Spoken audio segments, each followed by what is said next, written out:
This episode contains mature content and includes discussion of postpartum depression and self-harm. Viewer discretion is advised.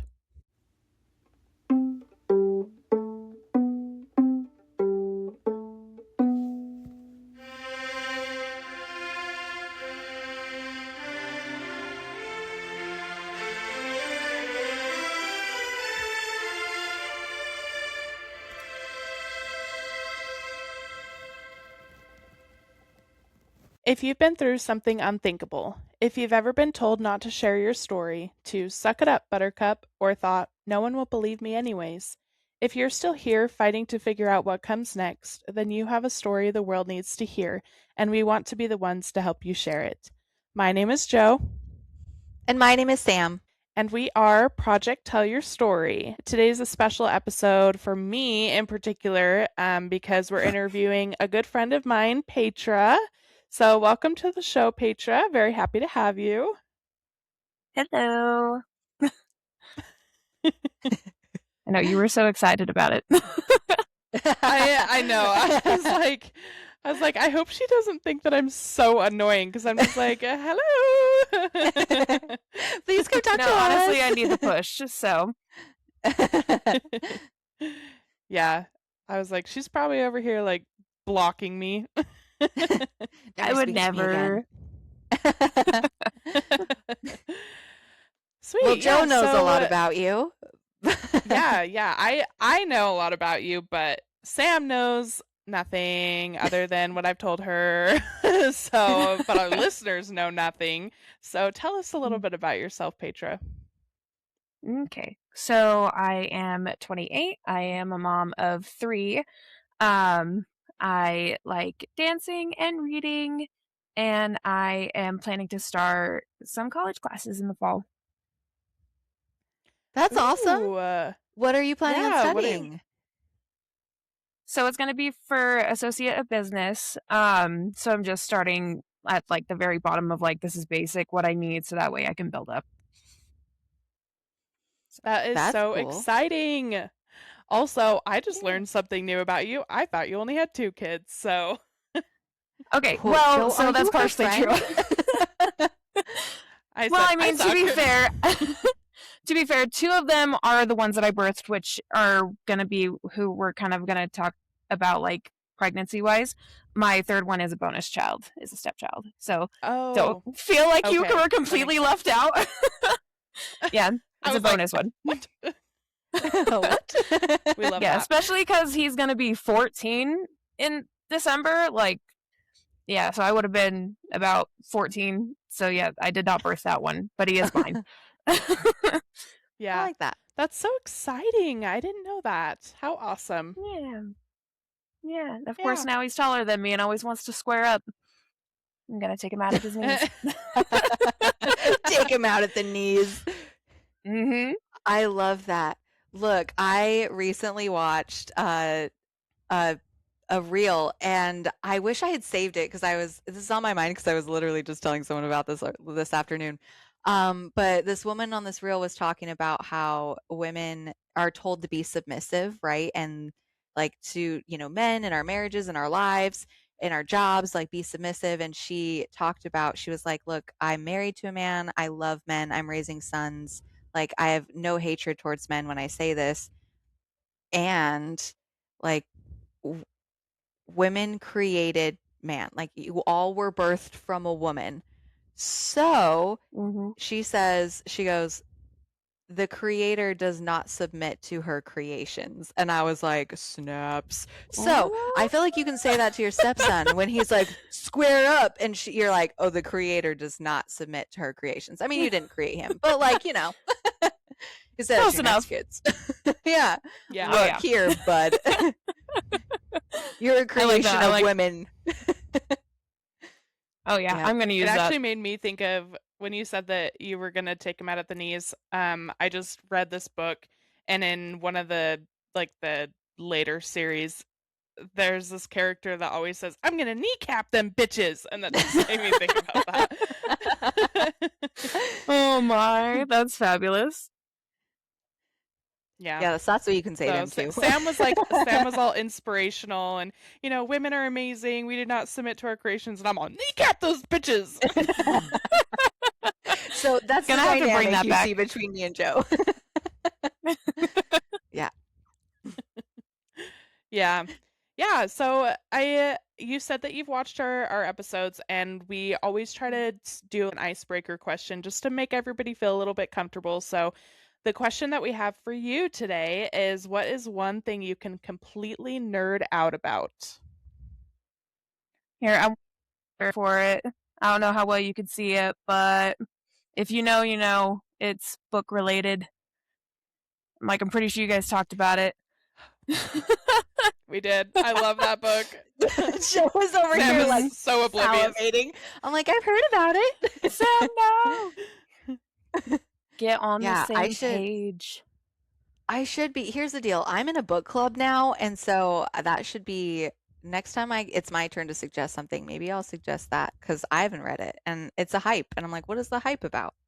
Obviously, I need to get on the train. It is so good, especially book 2. I cried during the entire book of book 2. I need to send you I think about some book 2 every day. pictures then. I need to send you specifically Yes. some pictures. You'll appreciate them. Cannot Please do. show them here. Cannot show them here. No, okay, well, Yeah, listen, I guess I can give a somewhat-ish description. I did a boudoir shoot, right? But it was a book-related one, and so I did some with the second book that I will have to send you, if you don't That mind is seeing certain awesome. things. But please send them to me so that way I can get some inspiration of some pictures to take for my husband. It was so Even though he won't get the reference. He'll just be like, dang girl, and I'll be like, yeah, rice hand. Look, I love that. I am a fan. So I, like a couple years ago, I entered this drawing for a free boudoir shoot. That is how you say it, right? I can't I'm pronounce pretty anything. sure. Something like that. I think so. So but I put in and I won this drawing and I was so excited and we like planned the whole thing. And then she was like, by the way, your prints, like we make a really nice book for you and your prints are $1,000. And I was like, ugh.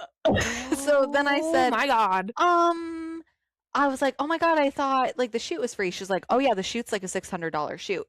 And I was like, she's like, you don't have to understand. We make a very good product. And I saw her products and I was like, look, I totally agree. And I understand why you charge that much. Thank you for the opportunity. Please draw someone else's name. So I never got to do it. And I was so sad. So it is always in my mind. I'm like, I want to find someone who's not a $1,600 shoot. And that would be fun. You should. That's insane. And I mean, good for them. But like, damn, that's a lot. Yeah, Right? I think that's way too much. I said, I'll take my own pictures for that. I'll set up my tripod and my phone. I got a tripod and it could have been an iPhone. Honestly. Yeah. Mm-hmm. So I love that. Yeah, though. Wait, I was just going to say for our people, because we are an Apple podcast and some people listen and they don't judge. Just kidding. Everyone listens and they don't judge. Some people listen and they don't see us. Can you say what book you're talking about? Oh, yeah. Sam doesn't actually know. So my favorite book series is A Court of Thorns and Roses. So I'm wearing a t-shirt that says Night Court on it, and it has different like people and like, well, okay, it doesn't say people. It says their names and like what kind of represents them. So yeah, if you read it, you'll know. All of our Sarah J. Maas people will know. Yeah. Sam's like, can you please tell all the people that are not watching what book you're talking about? When in reality, she's like, I have no idea what book you're talking about. I know the reference, but I also didn't know the title. And I was like, I can't even be like, oh yeah. So I was just like, how about we share for the listeners? Very good point. And also the Sam. Yeah, Petra. I actually thought that you were going to say Supernatural because I know that you're a huge Supernatural fan as well. Yeah, so that is another one. And so, fun fact though, I still haven't watched the final season of it. I'm still in denial. I'm like, it can't end. I started watching it, but I think I finished like one episode of the last season. I'm so behind now. It's been over for like 5 years, and I'm still like, no, it's not. I Have haven't you watched it either for that same reason. have you seen the new spin-off on, is it HBO Max, I think? Yeah, Are you I talking think about it is HBO Winchesters? Max. Yes. No, That I that haven't. was a I've sad avoided that tone one of voice. too. It's really Well, okay, so good. this is another little like trivia piece about me. I'm really weird about like if they change voice actors or like just actors and stuff, and you could tell. And once that happens, I'm out. Like the only one that I can necessarily think of that like movie wise I continued to watch like after when they changed voice actors would be Hotel Transylvania when they because in the first movie, Murray the Mummy is CeeLo Green, and in the second and third and probably the fourth, it's Keegan Michael Key. But like I couldn't tell, so it was fine. However, I still refuse to watch the fourth one because it's not Adam Sandler as Dracula, and I can't do it. Ruined it. I can't. I refuse. I Yeah, so that's a little trivia fact about me is if they change it and I could tell, no thanks, I'm out. So that's why Well, I that can't makes watch sense. Winchesters because it's not the same people that It like is played not the the younger same versions of people. them. I didn't even realize that I'm looking it up right now. That's why I'm not looking at the camera, but I didn't realize that they made a spin-off show, and I'm looking at the cast and I'm like, why would they do this? Why Well, it's why all would they supposed to ruin be our the lives? parents. But you're right, it is not the parents that they showed from the past in like the supernatural episodes. Like cuz it's all about that Yeah. their mom and dad. Yeah. But also I I mean, will say I guess that Oh, go ahead. was gonna say I really like it, but there are some holes in the plot line where you're like how they meet and stuff. I'm like, that's not what they showed in the supernatural episodes. So they do have a few Yeah, I little said go if you're off gonna on their make a own. spin-off, yeah, you have to like watch the original if you're gonna do that. That's like when people make movies or TV shows out of books, like from books, but then they've never actually read the book. I'm like, that is criminal. Why? Why do we Criminal. allow this in our society? Straight to jail. Straight to jail. Agreed. Straight to media jail. Do not pass go. Yep. All right. Well, we have definitely nerded out for a while about this now. So we will go into why you actually Yes. came here to talk to us today. And She's like, what are you so talking about? This is why I can't talk. no, I literally did. Joe told me that all I was going to come on and talk about was Supernatural and Court of Court. Court of that other book. ACOTAR. You can just say ACOTAR. ACOTAR. But joke's on you, we're going to talk about something else. Yes. And you're actually here to talk about the trauma you experienced around your pregnancies and the birth of your children. So you don't have to go, I know we talked about this a little bit before we started, but you don't have to go into any detail that feels unsafe, or you can always backtrack and be like, actually, I don't want to answer that question. Like, this story is totally yours. It's at your own pace. Like you, I think, just experienced, Joe and I are kind of just here to have fun. And give you a platform to really comfortably talk about anything you want to talk about. So I want to ask you, we'll ask this question again a little bit later because I always like to kind of see the transition. But right now, on a scale of 1 to 10, 1 being like extremely calm and then 10 being like extremely anxious, how do you feel about sharing your story with us right now? I'd put it at like a 4 or 5 because again, it's not anything that like I haven't necessarily talked about, but kind of I guess the fact that it's going to be aired to the masses is a little nerve-wracking. And again, mostly like I mentioned before, is that the people in my story I deal with every day still, so I'm kind of nervous about how they may react to it. But it is that Yeah. like, okay, you know what? At least like we could still make it Like, it doesn't have to put like a huge damper on anything. Maybe, I guess, is a way to look at it. Hopefully. Yeah.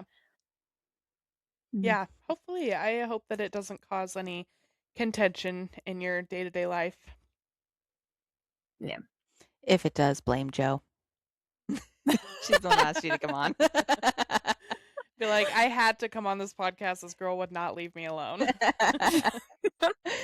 Well, and then Alice also was like, hey, you should do this. So if it makes you feel better, it wasn't just you, Joe. It was Alice, too.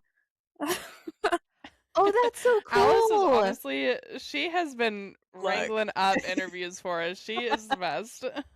I know. I was I'm even like, thinking about she's it. a partner. Yeah, I was like, she's the real MVP. She's like, everyone, come speak. So Yeah, I know, really we need to is. put her on our payroll. Yeah, I'm like, our payroll. That's funny. It is funny because I wish don't we had a get paid. payroll. I was like, that's hilarious. We make 0 cents. No joke. I feel like almost every other interview we have, they're like, "Oh, I heard you on your podcast from Alice," and I'm like, "Snaps to Alice, man. Snaps to Alice." If you're watching she's this, Alice, it. which we know you are, yeah, Pedro says you're getting it. Yeah, getting it. Yeah. All right. So now back to you from Alice. I'd love for you to take us back and help us understand what you went through. So let's start with your first pregnancy. Can you paint us a picture of who Petra was when she found out she was pregnant for the first time? Let's see. So I was 19 when I found out I was pregnant with my oldest. I was living on my own with their father, and was really just kind of that out of high school trying to figure things out. I do want to go back a little bit further just to kind of like lay out, like give a little bit of background on it. And I wanted to start out by saying that I ended up on birth control at like 14 or 15 years old, I think. And I was on the same one for years, and then I ended up starting to date their dad my end of like sophomore year, something like that. I was about to be 16, and they were 17. They were a grade or two above. And so then we dated throughout the rest of my high school career. And after I graduated, I meant to write all of this down in like kind of like a timeline so I could keep it together. And then I didn't get to it. You're okay. Yeah, take your time. No worries. Cool. So I graduated. We were still together. Then by that September, we had moved in together. By October, we were engaged. And then by that following February, I found out I was pregnant. Because somewhere in between there, I had stopped taking my birth control finally because it was like messing with my cycle. And there was a little like nugget thought in the back of my brain about being like, I've been on it for so long. And honestly, I was not good about using protection. So I was like, and nothing has happened still. So part of my brain was all like, oh no, you're infertile. Which obviously was not the case. So I didn't think too much of it. And then I was working 2 jobs at the time. And before I found out I was pregnant, I was working at Denny's, and I just randomly popped off with like, oh my gosh, like I'm going to the bathroom so much, like I'm pregnant, and just like let it go and didn't realize that I in fact was at the time. And then I ended up having like almost like flu-ish symptoms, and I didn't get like sick very often. It just kind of came, hit me, and then was gone. Then it was after Super Bowl when I actually missed my period that I was like, oh. So then I had to call my older sister, was like, hey, I need you to get some tests. Like, I don't know. she was a young mom and obviously had already had kids, so I was like, please help me. So she came over to my house and she grabbed multiple tests and she was like, oh, so super excited. And I'm over here like, okay, like mom's going to kill me kind of a thing. Even though I was an adult, graduated, living out of the house, I was like, slight panic. I had taken the one test, waited. She didn't let me see it. She didn't let me see the result of it. And I came back a couple minutes later and I was like, well, what's it say? And she just handed me another pregnancy test. And she was like, go take this one too. I was like, oh, okay, all right. Like, what does that mean? Take that one, wait a couple minutes. Then I was like, okay, well, what do they say? And instead, she just looked at me and was like, so do you want to tell mom now or later? Oh, you're like, oh, okay, I know the answer to that. I was like, oh, well, great. Yeah, so right after that, we went straight to my mom's. And my mom was in the kitchen. And my sister, like, she took the reins on all of this for my first one. And she walked in with the pregnancy test and she just, like, slaps him on the counter, kind of a thing. And she's all like, basically like, ta-da, kind of a thing. And of course, my mom is looking between both of us and is like, what is happening right now? And she thought that we were both pregnant at the same time. And then we were like, no, like, it's just me. Ta-da. And ta-da. Like, surprise. Yeah. Before I get into some more of this too, I also wanted to say that there's going to be some things about, like, my parents specifically that I'm going to say, and it may sound like I am very mad at them, kind of a thing. And honestly, I will say now that, like, some of the things that happened are fucked up. They are, simply, especially, like, on my parents' side. But, like, I still love them, and they are still involved, and, like, it's okay. It's just that, like, in the moment, that was not the best choice, kind of thing. So with this and telling her that I was pregnant with my first kid, I didn't expect my mom to be one of those ones that was like, oh my God, oh, so super excited, so happy, especially with everything that, like, she had gone through. So, like, I wasn't expecting that. It was, but what she did end up doing was more of a, like, okay, just kind of like a brush it off of like, oh, this is just another day. We'll just kind of get through it, which is not awful. I would have liked a little bit more excitement. Yeah. Yeah, I mean, your first baby, like, you're scared, you're excited, like, give me, especially from your mom. You're like, I need something from you. Yeah. Mm-hmm. Yeah, so instead it was more of a like, oh, okay, all right, like, it'll be fine. Then I went to my first appointment. Saw, like, the ultrasound for the first time at, like, 9 weeks.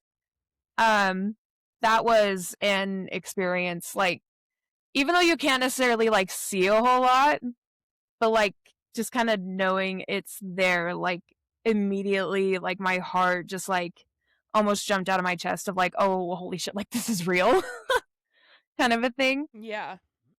Yeah, I was gonna say, Joe, like, I don't know if you felt that way, but yeah, it was.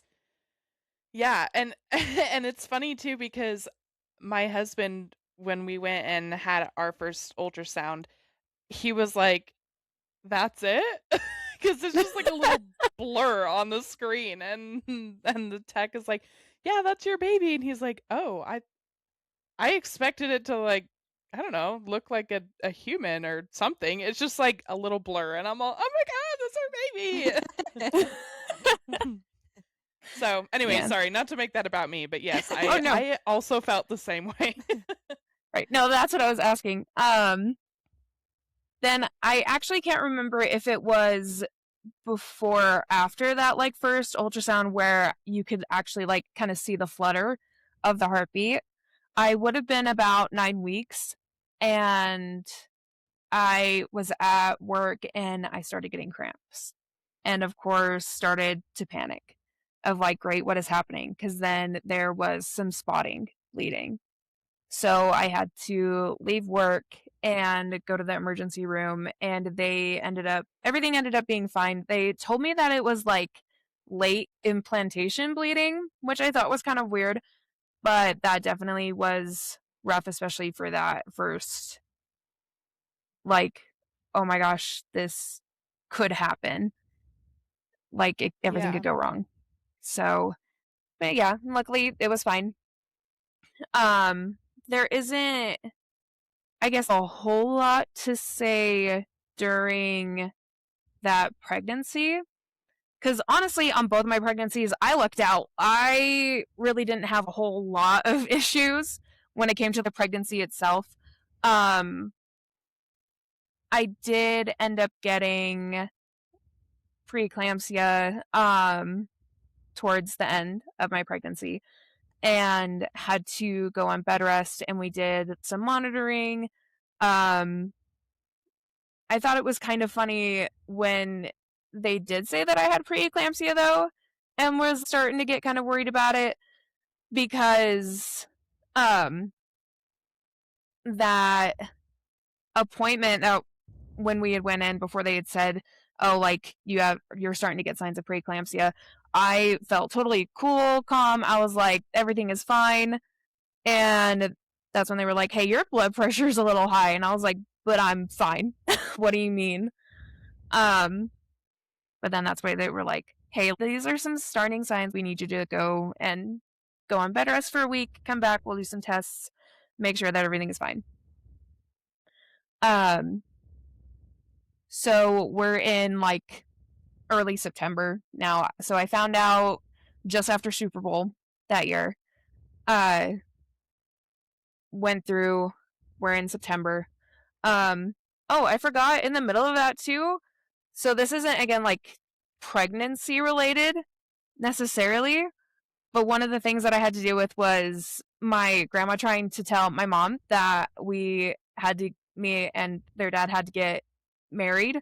Because, I mean, we were engaged at the time, but of course she had that, like my grandma had that older mindset of like, oh, well, now you have to get married. And we were like, no. So it was like a really good thing on my mom's part where even my mom was like, I will make sure that they don't get married before this baby is born because that's not a reason to get married. So that was something really nice that she backed me up on with that. That was nice. Yeah, that's good. Yeah. So back to the preeclampsia, I, of course, had to quit work, was put on bed rest. My oldest was due the beginning of October, and I so badly wanted them to be born in October. They weren't, but I so badly because I was like, I need this. Like October is my favorite, but because of the preeclampsia and stuff, we ended up having to induce like 2 weeks early, week and a half early. So I go in for my appointment the day before. Again, I'm feeling good. I'm fine. They're like, hey, we need to induce you. And I was like, okay, are you sure? What is happening? I mean, there was a part of me that was like, yes, get them out of me. I'm done. I don't want to play anymore. The summer was awful. I had no AC in my house and being like big old huge pregnant. It was awful. And I mean, we were getting into fall, but I was still like, I'm uncomfortable. I don't want to play this game anymore. So went in for that appointment, came out of that appointment, told my parents, hey, we're inducing tomorrow. And I don't remember exactly what brought it up or like some of the details, but I do remember at one point feeling kind of guilty for being as okay with being induced as I was. And the reason for that is because someone had mentioned like, oh, but you wanted that. You didn't want to wait it out.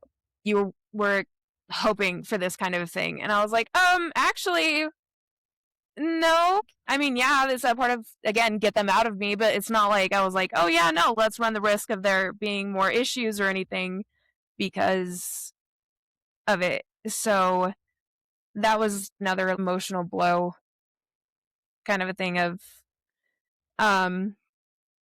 I also remembered one of the things I was going to mention that was through the pregnancy, but again, not with the pregnancy itself. A lot of it is like more emotional throughout it. And it was, I was told that, okay, you guys have heard of like, oh, if you aren't using condoms and you're not on birth control, then you wanted this pregnancy, like you were hoping for this pregnancy. You guys have heard that, right? Yeah. Yes. Yeah. So that was basically what it was, is like, oh, well, you wanted it because you weren't even trying to prevent it. And I'm like, okay, but it's not like I was all gung-ho, like, let's make this happen. I was 19. Like, I had 2 jobs, trying to figure out what's going on, not married, like, that kind of thing. So it just kind of reiterated the like, oh, yeah, no, okay. So everybody's just assuming what I wanted and was trying to do. That's great. Thanks. Yeah, you're like, thanks for not even trying to ask me, just telling me. Yeah, Yeah. basically. And I think that goes into too, like, I think it's also very interesting that double standard with like men and women, right? Because I think men get such a pass at being like, oh, well, you don't, like, if you didn't want to wrap it, it's not that big of a deal. But if a woman gets pregnant and they're like, oh, you weren't on birth control, or you didn't tell him to wear a condom, or you weren't doing whatever, then like your punishment for being sexual, young lady, is now you have a baby. Like that, if you didn't want a baby, you should have kept it in your pants. And like no one says that to dudes. They're not like, keep it in your pants if you don't want a kid. Like it just, I think Yeah. it's very interesting. I've heard that a lot. Growing up, right? Especially in a community where they don't talk about preventative sex measures. It's just don't do it. Well, everyone's going to do it. Like we're humans. So like I did see a lot of that, my friends getting told that. Yeah, and then you just see that in the media a lot. People in the media, or women in the media, really. It's all, oh, well, you can't be upset that you're pregnant, or you can't be scared, or what do you mean you didn't want this right now? You were having sex. Go sit in the corner and think about what you did, type of situation. Yeah, Yeah. pretty much. And especially because like his side of the family, they were more on that religious, not like super. So I mean, they were excited when they found out, but of course it still wasn't that like, oh my gosh, so excited, like some of the videos you see of mothers crying so excited. It wasn't like that still when we told his side. But they still were kind of excited, especially because it was the first one on their side. So they're like, oh yay, first grandbaby. I forgot where I was going with that, I guess. This is pretty disorganized. I'm sorry. No, You're fine. I don't feel like it's disorganized at all. I feel like you're leading on a perfect track. Cool. I guess I'll say that as I talk about it, there are going to be those things that it's that like, oh, I'm talking about it now, I remember, because there is so much like on the in between and like with some mental things that don't help with memory. So it is that like talking about it and then like, oh yeah, I forgot it was a thing till just now because I was talking about Oh, it. yeah. So that'll probably happen Yeah. a lot. No, that's perfectly That's okay. normal. Yeah, like Yeah. also like traumatic experiences come back in bits and pieces. So that's actually a very, very normal thing. So you're totally fine. Yay. Okay. I've been realizing through therapy that there is definitely those things of like, I don't remember anything about that. And then, yeah, it's that like someone talking and been, oh, yeah, that was a thing. Great. Right. Yeah. Yeah. Or I didn't realize that wasn't okay until I said it out loud. Yeah, that happens to me actually kind of a lot. I'm like, oh, that was pretty bad, wasn't it? Yeah, that also happens. There's some things with my family that I'm like, oh yeah, no, that was a thing. And then everybody's like, what do you mean? That's not actually what everybody else does. And I'm like, okay, but everybody in my family does it. Yeah. Yep. Yeah. So, back to getting ready to go get induced with my oldest. It was, I remember like, of course, the anxiety, the excitement. We had to go in the following day from my appointment and go in at like 7 a.m. And that was awful. I'm not a very good morning person. So like that was so early, but I was that like, yes, I'm ready, like get them out of me. So we went to the hospital. It was like 7. They didn't actually like start me on the induced like medication until like 9. I don't really remember what happened before that.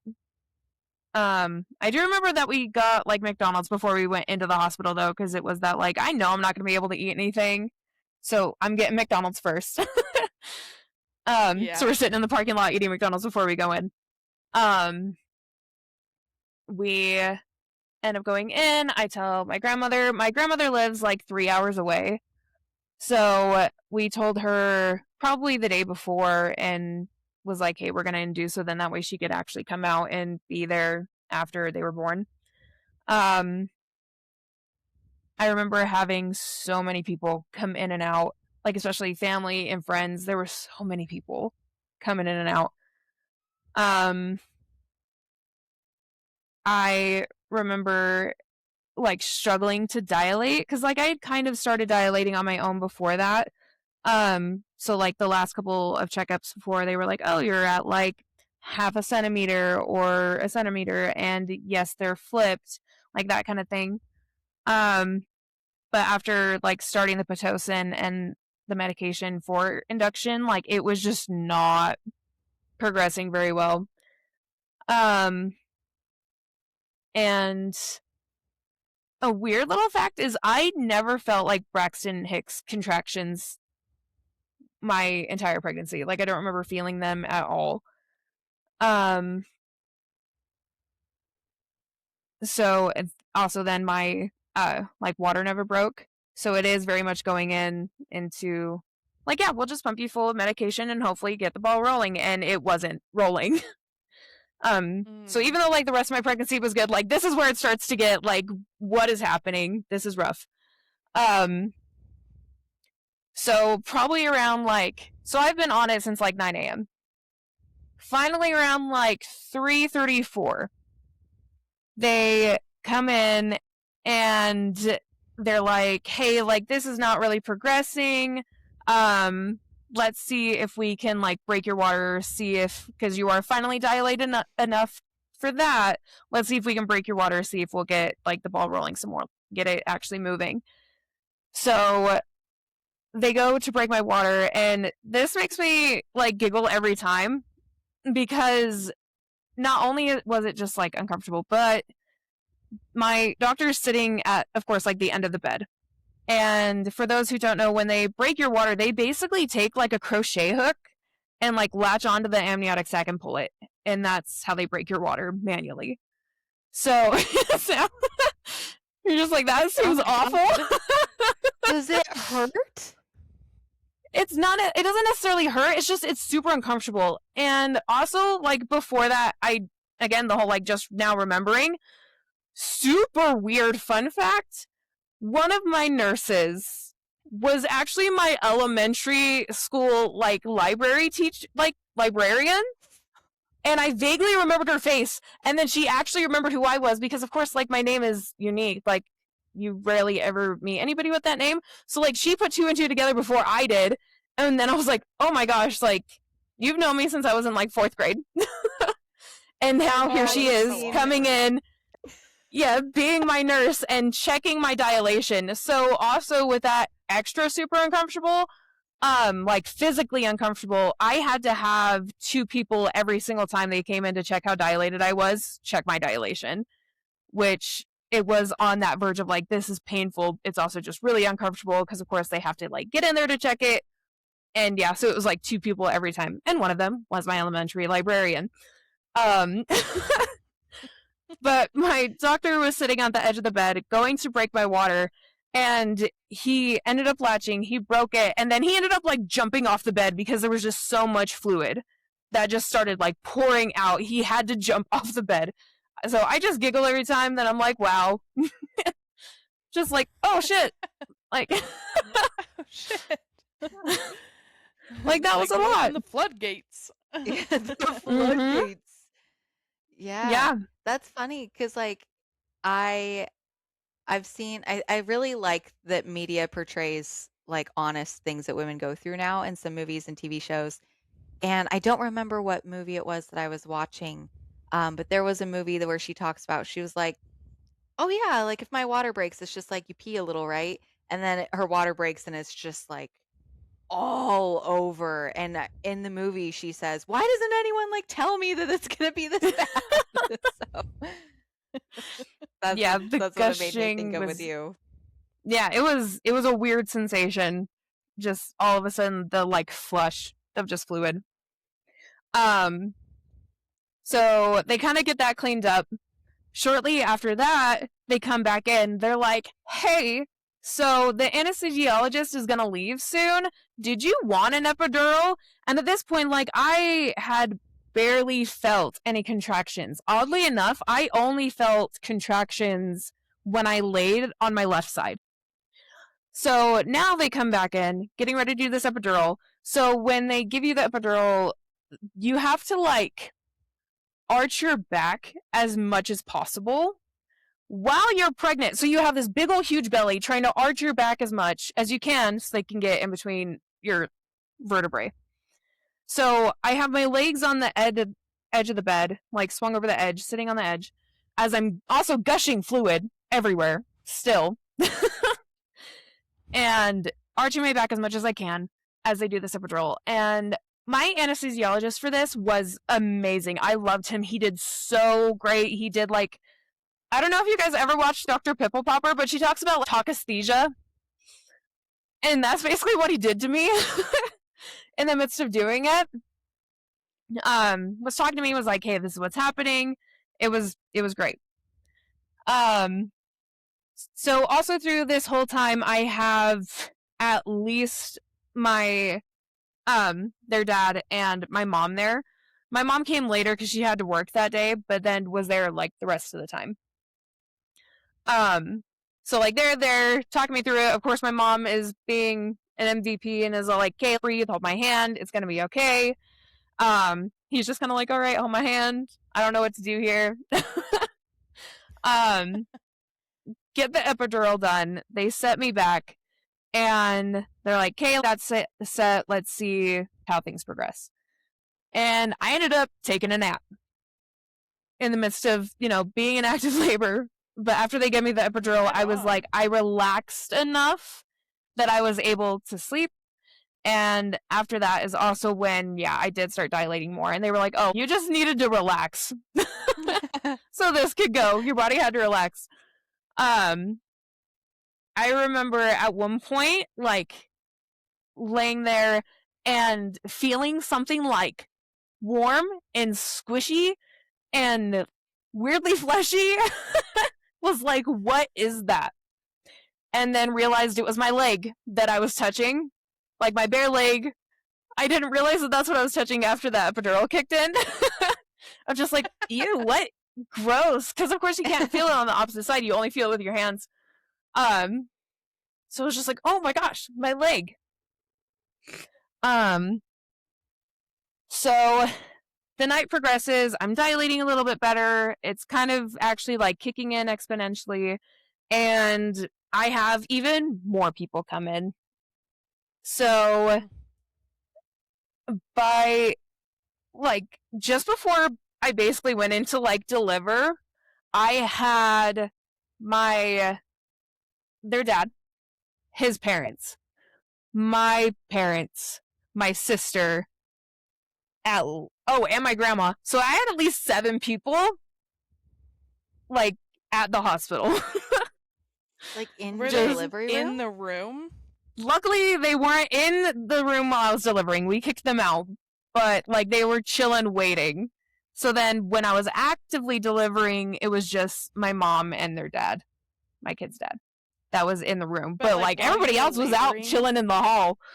Yeah, everybody Yeah. was just chilling while I'm basically taking a nap. Or like, so I don't know, But are you, at the time that they're in the room and they're, people are coming and checking you, you had a bunch of people there. So all those people were there while you're just hanging out, you know what I mean? While your business Spread is eagle. out. Yeah. Yeah, basically. what I was think that? they pulled a curtain when they went to actively check dilation. But yeah, they were basically all just chilling there. How did As that I can make do you feel nothing because having- half my body's numb. What was that? Sorry. Yeah. Yeah, how did that make you Oh. feel? It was fine. Like, I didn't super mind. I mean, it was nice to, like, have everybody close. I thought it was a little bit weird, mostly, with his parents and my grandma. With them talking was a little weird to me, just because, like, also, like, my grandma doesn't have a filter. Like, it's there, but it's old people filter. So I was like, great, she's gonna pop off with something. It's gonna be weird. But I didn't super mind because I knew all my people were close.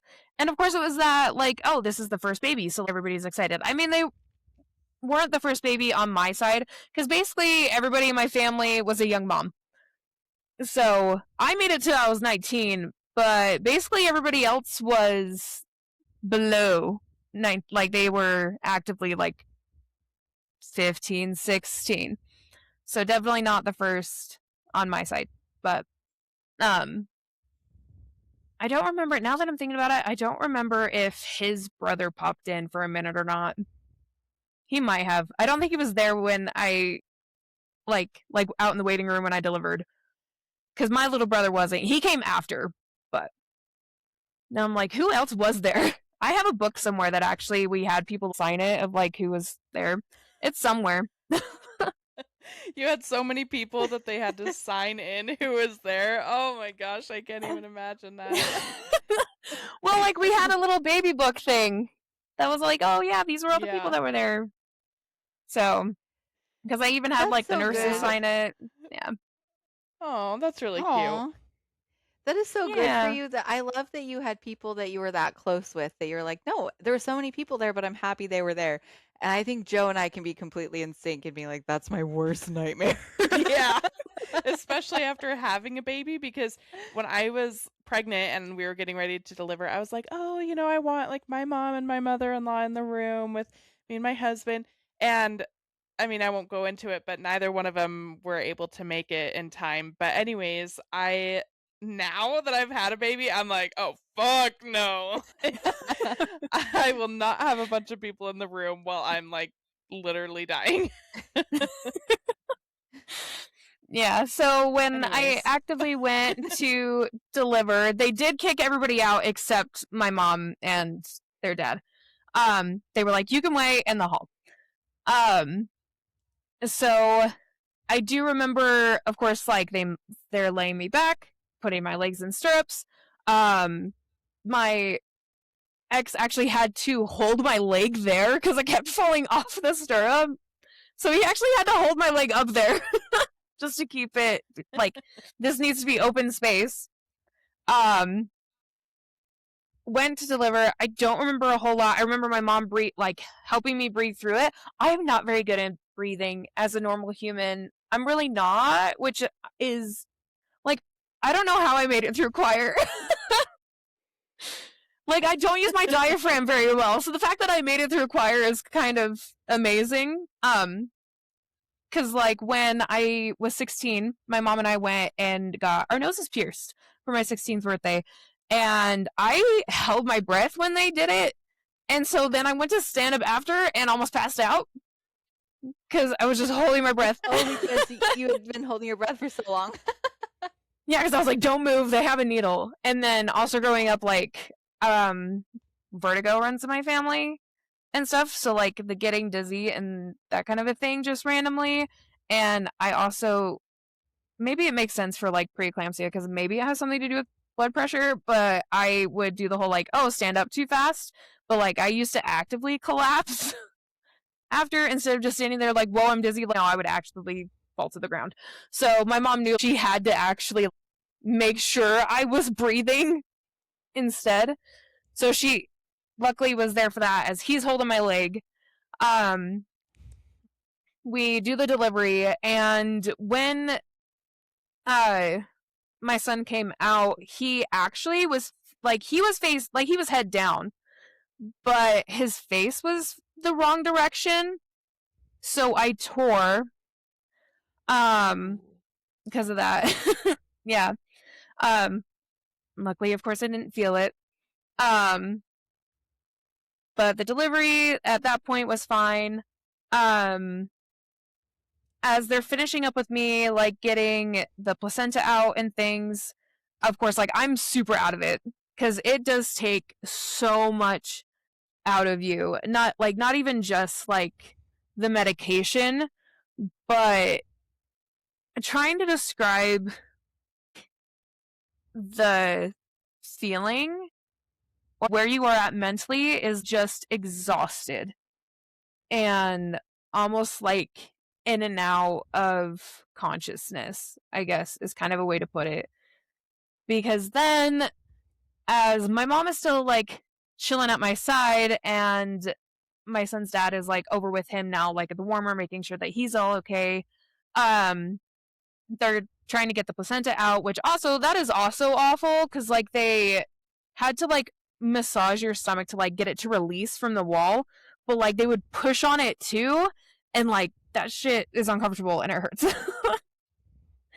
So they're trying to get it to detach, trying to get the placenta out, and because I was so out of it, and they were like stitching where I tore, there was a part of me that I'm surprised I remember. But I remember thinking, oh yeah, because they were making jokes. They were like, oh, it looks like her liver or something, and of course that's the only piece that I caught of that conversation. So then they're like stitching me up, and my brain was like, wait, where's my liver? Wait, are they stitching me all the way up? Like, I'm real confused. Oh no! Like, of course that's not what it was. Right, but that's But what being so you're like, out of what it. is happening? Yeah. Yeah, being so out of it, like, great, my liver is out, and they're gonna stitch me up completely. They're just gonna close the hole completely, not even just, like, where I tore. Obviously, that's not what happened. Right, but that's got to be a scary feeling, though. Yeah, especially because that was the only part of that conversation I caught. So I was like, why are you guys talking about my liver right now? No, they were just making a joke about my placenta. Okay, cool. Thanks for that. Make me panic for no reason. Yeah. Also, what a weird thing to say. Looks like a liver. Yeah. Yeah, real strange. At least wait to make fun of the patient until you leave the room. My God. Well, okay, when I say they, it was mostly their dad. I'll clarify that. It was my son's dad that, like, made that comment, kind of a thing, but I think they did, like, kind of, like, half-ass agree with him, and so that also wasn't helpful. I just picture the doctor, like, pulling it out. Oh, look, it's a liver. That is not what that's supposed to be attached to. So after they get me all like fixed up, cleaned up, of course, they wash my son down, they get him wrapped up, they bring everybody in. And so of course I'm holding him. I wanted to do like that first like skin to skin, like right out the gate, but I don't remember it necessarily happening. I mean, it might have. But of course, being so out of it, I don't actually remember. But I'm holding him, they come in, of course they do pictures, and then we start like passing him around. And so basically all the family is getting to see him. He's like 15 minutes old at this point. And I didn't realize, and this is something that I'm still sad about, and no matter what me and their dad have gone through, it still kind of breaks my heart, because obviously there's literally nothing that can be done about it. But I was still out of it enough that I didn't realize that he was one of the last ones to hold his son compared to everybody else. Like, they were passing my son around, and somebody went to go pass him to my mom, and my mom was like, hey, like, has he even held him yet? So my mom was actually the one to be like, hey, guys, you forgot somebody kind of important here. So she did make sure that, like, he held him first, and then she did. Kind of a thing. But that is still something that breaks my heart, is like, fuck you weren't even like the next person after me to hold him. And it's sad. It is That's sad. sad. Yeah. People are so entitled when it comes to babies. I won't get on my high horse about that, but I'll just say that and move on. Yeah. So then finally people start going home. But of course, there's like people that trade in and out after he's born. And this is like almost midnight. So I went from like 7 a.m. in the hospital, and he wasn't born until almost midnight. That was so long. Like, I know that some women go through it longer, but like that's rough. Yeah, that is rough. Oh, that's a long time. Yeah. And then about everybody kind of finally leaves, and I go to use the restroom the first time after they get everything else settled, like take catheter out, because of course I had to have a catheter because of the epidural. I think they had taken my son to like the nursery for a little bit or something, and so they're finally like, okay, let's see if we can get you up and moving. And it's about 2:30, and I go to like get up off the bed thinking like, yeah, I got this, like my legs work enough now. Nope. They did not. I went to go stand. Luckily the nurse was right there and she caught me, but that was also scary of like just not being able to walk when I thought I could. Was, oh, actually. So I had enough that I could kind of hobble, but not enough to actually keep myself standing. Yeah. We ended up staying 2 nights in the hospital. He was pretty fine, but they did it the whole like, we want at least like 24 hours, but then of course it was almost midnight, so they were like, we'll just do it that following morning. Go home, and the next piece I wanted to talk about was more of the postpartum that came after. So I don't remember like all of like a timeline with it, but at some point I did end up going in. It had to have been like a month checkup or something like that after. And they give you like a little questionnaire and just to like see if you are showing any signs of postpartum. And I had some things going on that they were like, oh, hey, like, let's actually get you checked for this. Let's get you on like an antidepressant. Let's get this handled. And so I started an antidepressant. I don't remember it working all that well. One of the biggest things I remember for like a postpartum episode, so I didn't necessarily get a whole lot of help from their dad with it. Like, I mean, he kind of helped, but overall, like, he's a gamer. And so, of course, that ended up being more of a priority kind of a thing. And there was one day where he was at work and I'm home taking care of my son. And I remember at one point, then finally, I ended up in my closet, like in just completely like disassociated. I remember like him crying from his bassinet and hearing that, and then his dad coming in, and because of course he heard the crying after he got home and was like, what exactly is going on, and found me in the corner of the room not being able to like move, because even though I could hear him crying, like I could not get my body to move and like take care of him.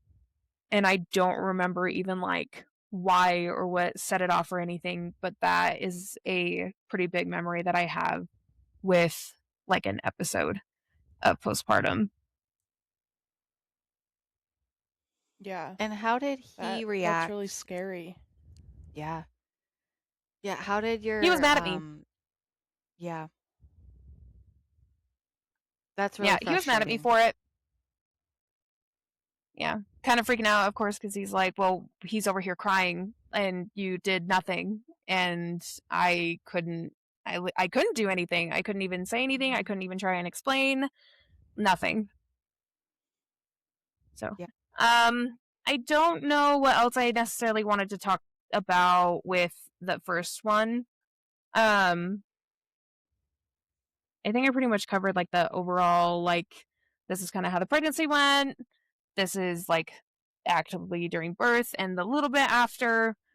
Um, I don't remember what else I necessarily wanted to touch on with that one. So I don't know if there's any like questions you guys specifically had.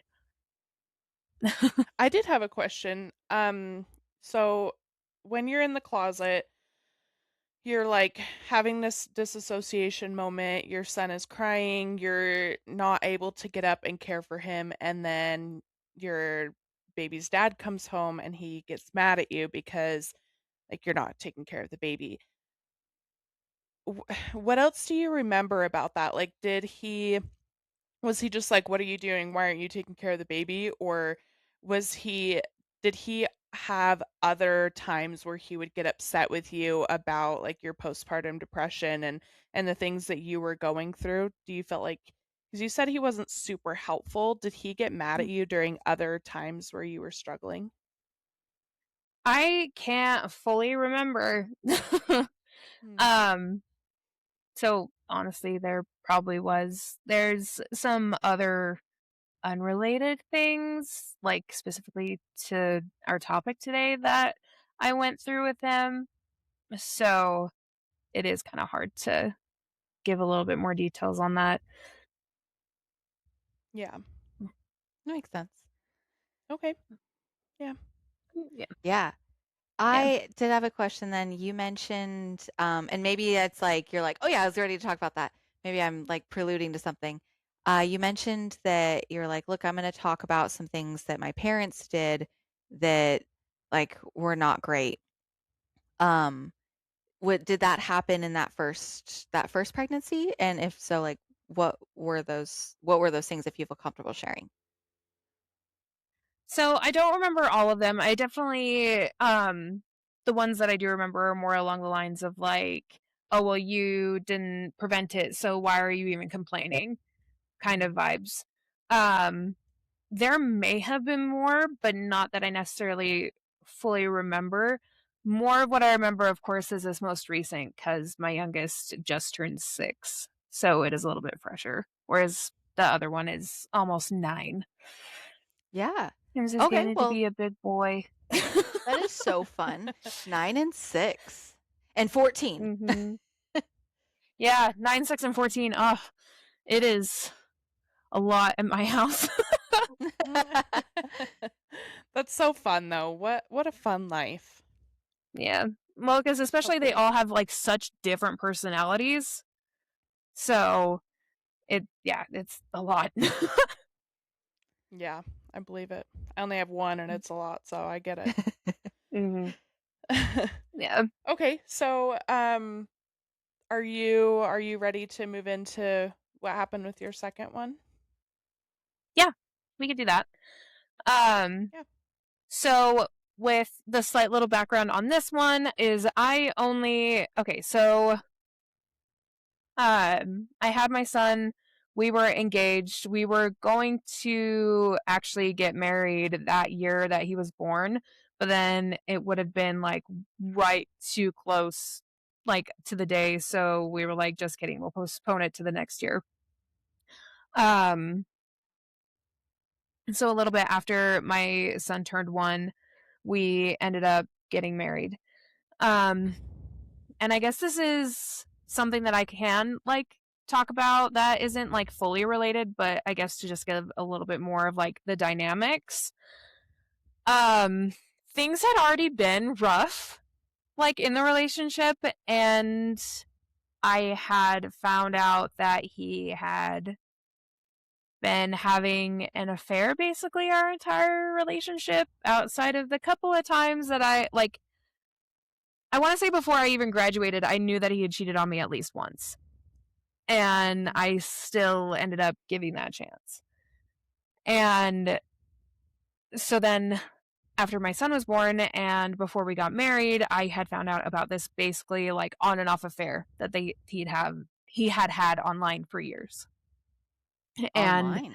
I almost left him, and then I didn't, because I was like, oh, well, trying to do the whole like, oh, but if I need to stay together for my son kind of a thing, which obviously now in hindsight, it's that whole like, that's not what they need to grow up and see. Yeah. So I did almost leave him after I found out about the affair, and then was like, no, like I said that I was going to get married, like this is what I'm going to do. And I had my family and others and stuff being like, are you sure that's what you want to do? And at one point my aunt had double checked and asked, and she was like, okay, like, are you sure that you want to get married? And I remember being like, if one more person asks me, like, I'm going to start throwing punches. Like, stop asking me. Like, I said that, like, yes, I want to. This is what I'm going to do. So I did end up getting married. My son was a little over 1. Pictures are so cute. He's so adorable. It was fine. Then that following, I got married in October of 2018, and that following April or so, things just extra started to fall apart. We ended up also going to like a marriage workshop and thought things were getting better, and then I realized that I hated him. And That's fair. that was That'll do it. yeah. Then this is where I messed up, and I dated this guy on and off since like junior high, and it was who I was dating before I got with my ex-husband. And I don't know what it was, but there was like a week span of time where I was like, I miss this person. Like, I miss my friend, because more than anything, like, he was my friend first. And I hadn't talked to him in years. And after that, like, week of like nagging, like, I just missed this connection. It probably doesn't help that like I was lacking connection in my relationship, so I was just looking for connection. Absolutely. And so I had messaged him, and we had started talking, and then it did progress, and I was the one who ended up cheating instead. So this is one of those things of like, I didn't think of it as like a tit for tat. It was not the whole like, you did it to me, so I'm going to do it to you.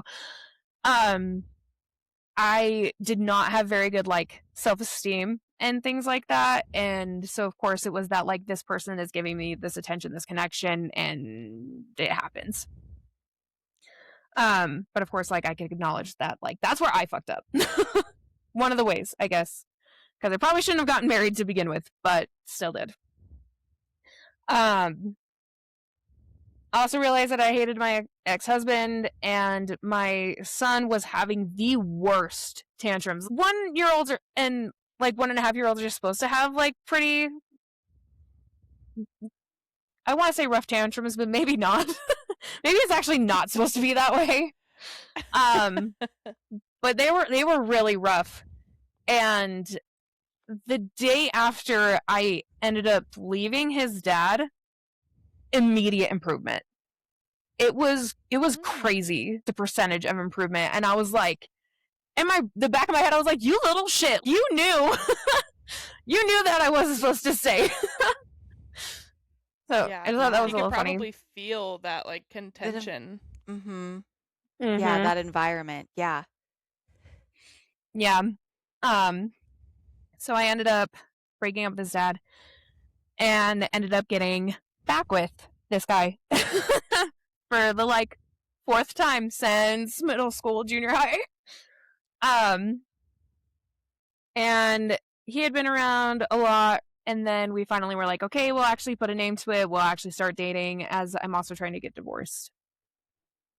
And 2 months after leaving my ex-husband, I was having like a super rough week at work where I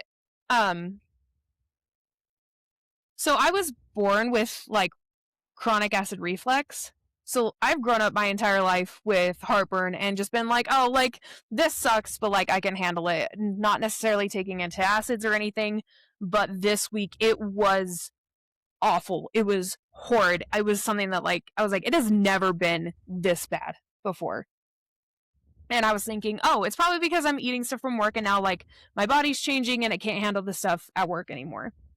But then that following week, I was getting nauseous as well.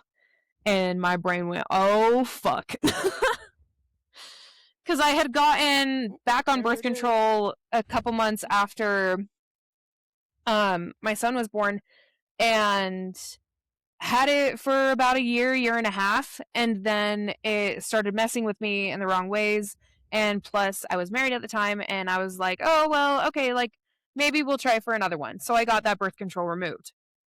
So I had been off of birth control since like April of 2019 after getting married, and nothing had happened. Like I hadn't gotten pregnant or anything that whole time I was with my ex-husband. So I was like, nothing's going to happen, even though my daughter's dad was like, hey, maybe you should get back on it because now you're with me and we just don't know.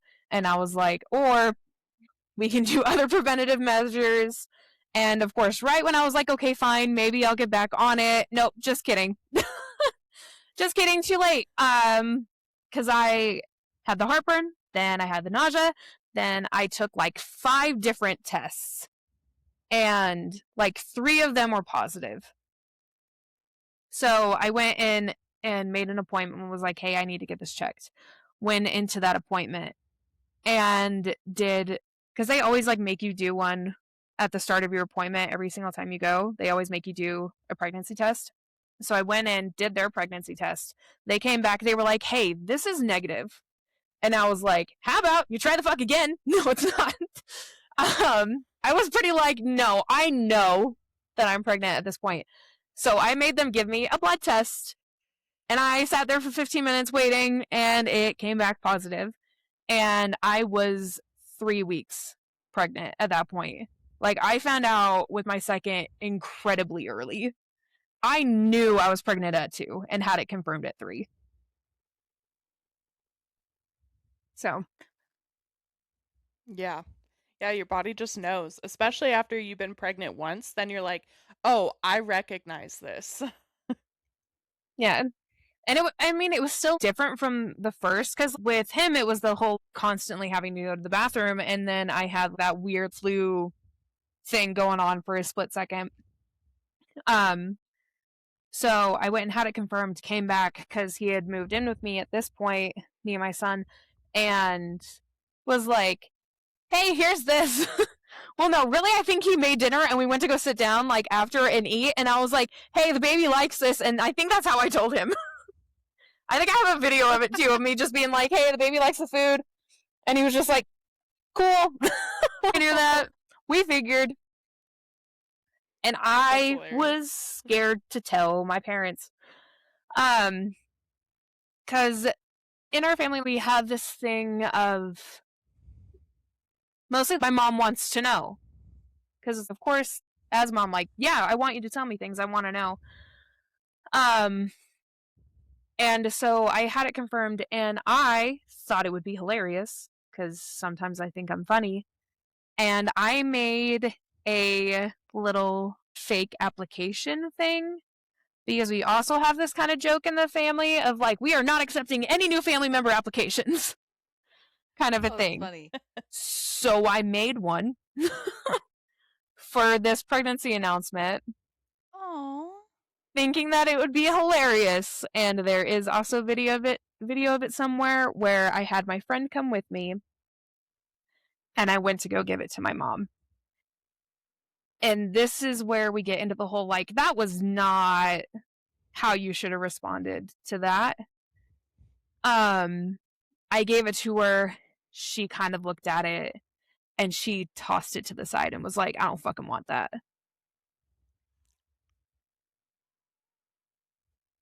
So Oh. Oh my god. Oh my god. I don't. yeah. What? Yeah. I Mm. expected, again, kind of like the first one, the more of a like, oh, okay, I expected that. Not a, basically you reacted like you were absolutely fucking disgusted with me kind of a thing. Yeah. How did that make you feel? Absolutely crushed, because like I know that she has been through a hell of amount of things, like some really rough things, which honestly I've also talked to her about, like, hey, do you want to go on this podcast? Like, if anybody has some stories to tell, it is my mother. So like I know that she had been through a lot of things, and that especially now as an adult I can recognize that she was, of course, was just worried because she didn't want me to go through a lot of the same things that she had gone through. So I can recognize that. But especially in this moment where I'm like, hey, I'm telling you that I'm pregnant again and like I'm okay, and you're reacting disgusted like that, it's not like, with everything she's gone through, I would have thought that she would have been more of all like who she needed at that time and thinking this is who I Yeah. need to be for my daughter. And that's not what happened. I'm sorry. Yeah. Because even when so I guess this is kind of one of the things that happened when I was pregnant with my son was, of course, the how are you going to take care of them? How are you taking care of you? How is this going to go? And I just remember thinking, like, I made it longer than you guys did. I graduated first. I moved out on my own. I have, like, I'm doing all these things that you guys did not do.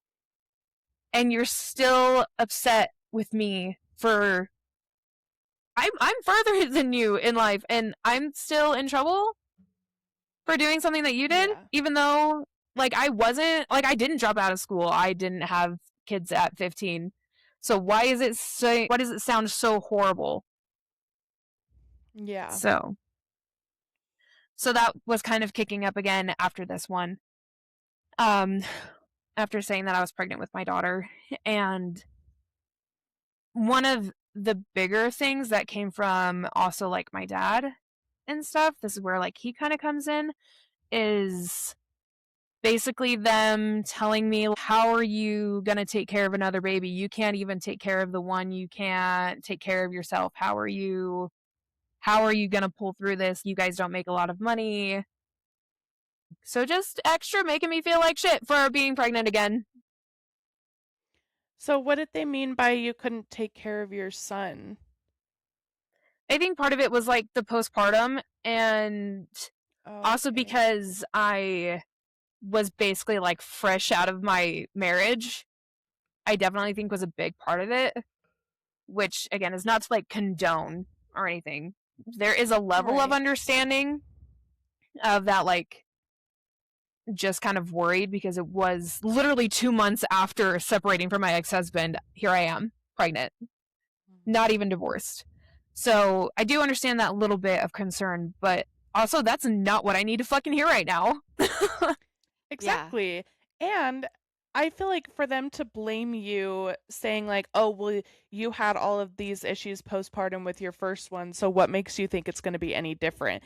It's like postpartum depression, anxiety, like no matter psychosis, whatever you experience postpartum is so far out of your control. I feel like people don't really understand to the full extent until you've been through it, but it's like you have zero control over how you're feeling. Your hormones are going crazy. You've just been through this huge life event. You have a child now. You're not sleeping. Your body is just like doing all kinds of crazy shit. And so for them to say that you are not capable of taking care of your child because you went through postpartum depression is so unfair. Like, honestly, that just really makes me angry for you. Yeah, especially given that the anxiety and depression runs in the family. And so again, especially going to my mom of like, you literally have this too. You've been through this too. And that's how you think responding is going to be like that's going to be the way to respond. I thought was crazy Yeah. because I won't go into super detail because of course that's her story, but she ended up with 4 children. And after my little, because I'm the second, so after my little sister, she had a full breakdown. It just it hurts, especially to hear from that, knowing all the stuff that Yeah. she's been through hurts extra. Somebody who gets it. Yeah. Yeah, there Yeah, was so that many of is those so feelings. hurtful. Yeah, so many of those feelings of like of literally anybody to understand it would be you, and instead of being who you needed, you were basically what was done to you. So, and of course, it's that hindsight of like she's getting better about it now, and she's also in therapy again, and that yeah. So we're getting okay and stuff, but there was definitely some hard feelings there for a little bit. Yeah. You said you're getting okay. Is that like, have you had this conversation with her? Like told her how you felt? Yeah, I've told her how I felt, and kind of one of the things that I was going to get into as well was that at one point, so I found out I was pregnant with my daughter October, and by Thanksgiving, so I'm not even like I'm what like a month along, and like a month and a half. It was Thanksgiving, and I actually stormed out of her house, left my son and my ex there, my daughter's dad, left them at the house. I stormed out of her house and started walking down the street, basically like I was gonna walk home, because like I don't remember what triggered it, but it was along those lines of like, why does it feel like I'm getting extra punished for being pregnant again, is how it felt. I don't remember the details, and it might not have come across like that. Those are just like the feelings that I remember, but I remember basically storming out of the house, walking down the street, and she got in the car and basically came after me and was like, you can't fucking do that. You can't leave like your son and your partner there, and that's not fucking okay. And we ended up going on a drive for a couple hours, basically doing like car therapy. I don't know if you guys have ever done that, but it's a thing. Especially with like family. Trap them in a car and tell them how you feel.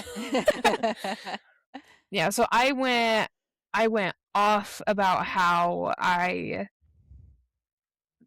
felt like I was this horrible human because I was pregnant again and is still technically married and was with somebody else, and how I was like, I don't feel like you're any sort of excited for this baby, and I feel like you're gonna hate this baby, and things like that. And so, I mean, we've talked about it.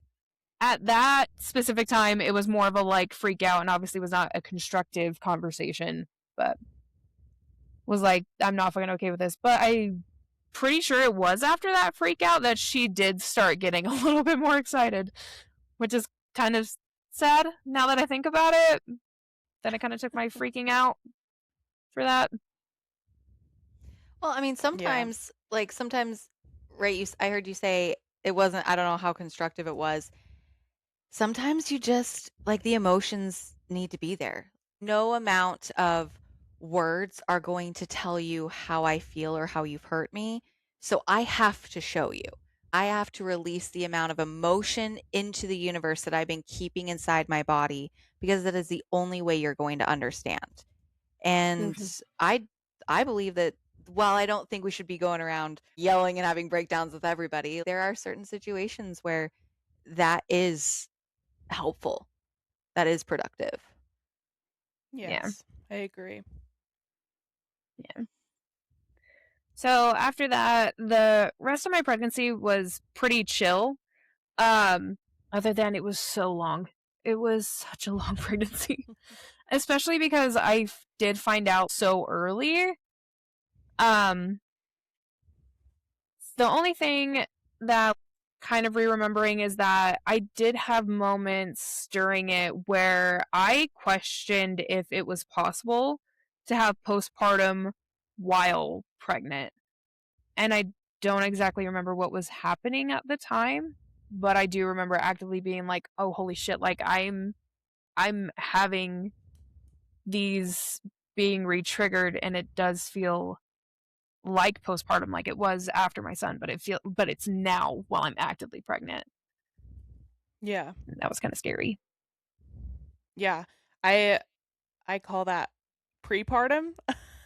Is what I called it when I experienced it. But yeah, I mean, it's the same thing. It's just your body is experiencing these hormonal changes, and you're growing a human. You're dumping all of your resources into this baby. So yeah, of course you're gonna have prepartum. Yeah, it was pretty rough there for a minute. Then we end up in 2020. So I found out I was pregnant with her October of 2019. Now we're in 2020, and of course now the pandemic hits, and so now I'm starting to panic of like, great, like how am I going to keep her safe? Like the world is going to shit right now. Everybody is fighting. Like people are like burning cities down at this point. Like everybody's on strike. It was terrifying during all that. Yeah, I remember it being scary for me, and I did not have kids. I can't even imagine what that would be like with babies. Mm-hmm. So she was due the end of June. And so now at this point, like in 2020, we've kind of gotten to the point where things are kind of more loose, but not like super.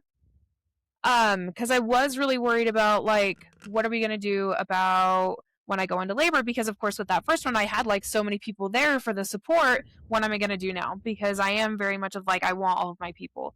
But because also at the same time, there was so many people, I did also have that thought of like, you know what? Everybody can be gone for this one. This is a second. Yeah. It's fine.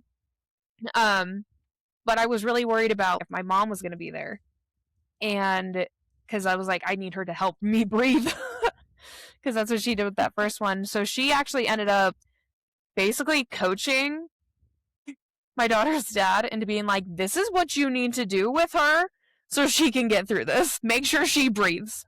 Because it was that point in 2020 where only the dad was allowed in the room. So my mom wasn't there for that. We go all the way through to the day before her due date. So I guess technically it would have been like she was due the 26th of June. So it probably would have been about the 24th or so where we were like, no, actually we're going to induce. Or I might have scheduled it before that even. Like, we'll just set an induction just in case. Because again, with this pregnancy, I didn't feel any Braxton Hicks. And I even tried some of the wives' tale things trying to induce labor because I was so extra over it of like, she has to come out. None of those worked. I think I maybe felt some Braxton Hicks for a second after one of them, and then it dropped. It didn't actually do anything. So then we go in on the 25th, start the induction. So again, we're back at the whole, like, we have to be at the hospital at 7 a.m. They still didn't start me again until 9. But with her, it was a little bit quicker. And with this one, I went into it thinking like, oh, I didn't really feel anything the first time.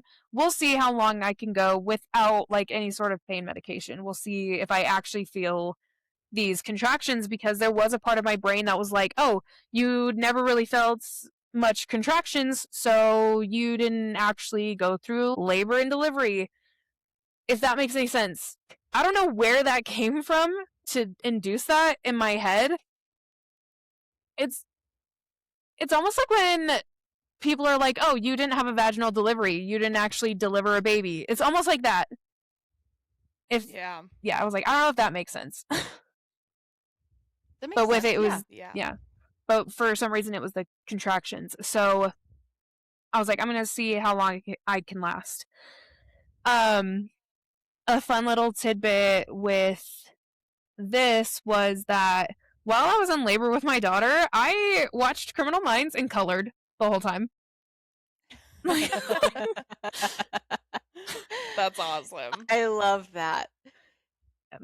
With my son, I don't remember doing much. I remember talking to people, and I think we tried to play a couple little card things here and there, but it really wasn't anything. So I went into it being like, I'm gonna have something to do instead of just chilling.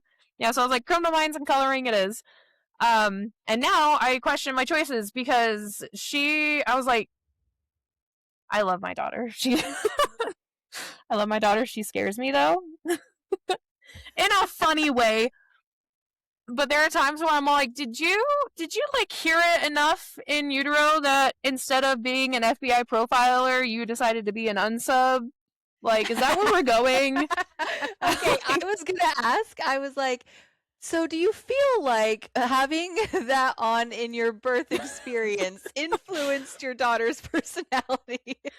Sometimes, yeah. Sometimes I do, and I'm like, oh shit. She's so funny about it.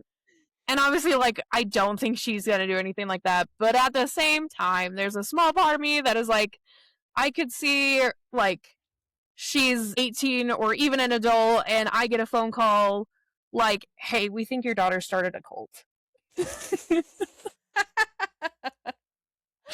Go her.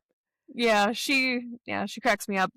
And then I'm pretty sure my son would just follow. He's like even though my daughter is the younger one, she very much has older sibling energy. If that makes sense. Like, so she's in charge. It's her world, and we're all just living in it. Oh yeah, especially because now that she's, the youngest of the three and is a girl, and so she's like, I'm a princess. Anyway. Talking about older daughter, I'm trying to talk about like her coming into the world. So they started me again around like the 9 on the Pitocin. I'm watching Criminal Minds coloring. Finally, around like 1:30, almost, yeah, probably about 1:30, I start feeling the contractions. And this time, it's not when I'm just laying on my left side. It is in general, and it is awful. I'm having to do the whole, like, trying to lift myself up a little bit, arch my back, trying to be like, oh my gosh, breathe, trying to push through them. And her dad was outside talking to one of his friends because, of course, they couldn't necessarily come into the hospital because of COVID, but he was able to go out and smoke and come back in. So he was outside talking to one of his friends that was trying to be around as much as possible for the labor and delivery. And finally, at like 2, I had called him and was like, you got to get back up here and tell them that it is time. It is time to give me an epidural. Like, I am over it. So he comes back in, gets the nurses. They come in. They're like, yeah, you're dilated enough. We can go ahead and start getting this going for the epidural. Now, this epidural was awful. Oh, yeah. Before that, there was also, maybe that's what triggered like the contractions, because they had to break my water again. But this time, instead of there being the gush, it was just little trickles. And it was super annoying, actually. Because then it was like, did you actually break my water? I can't tell at this point. Yeah. So it was just little trickles, but they were still like, okay, it's fine. We can come and do this epidural.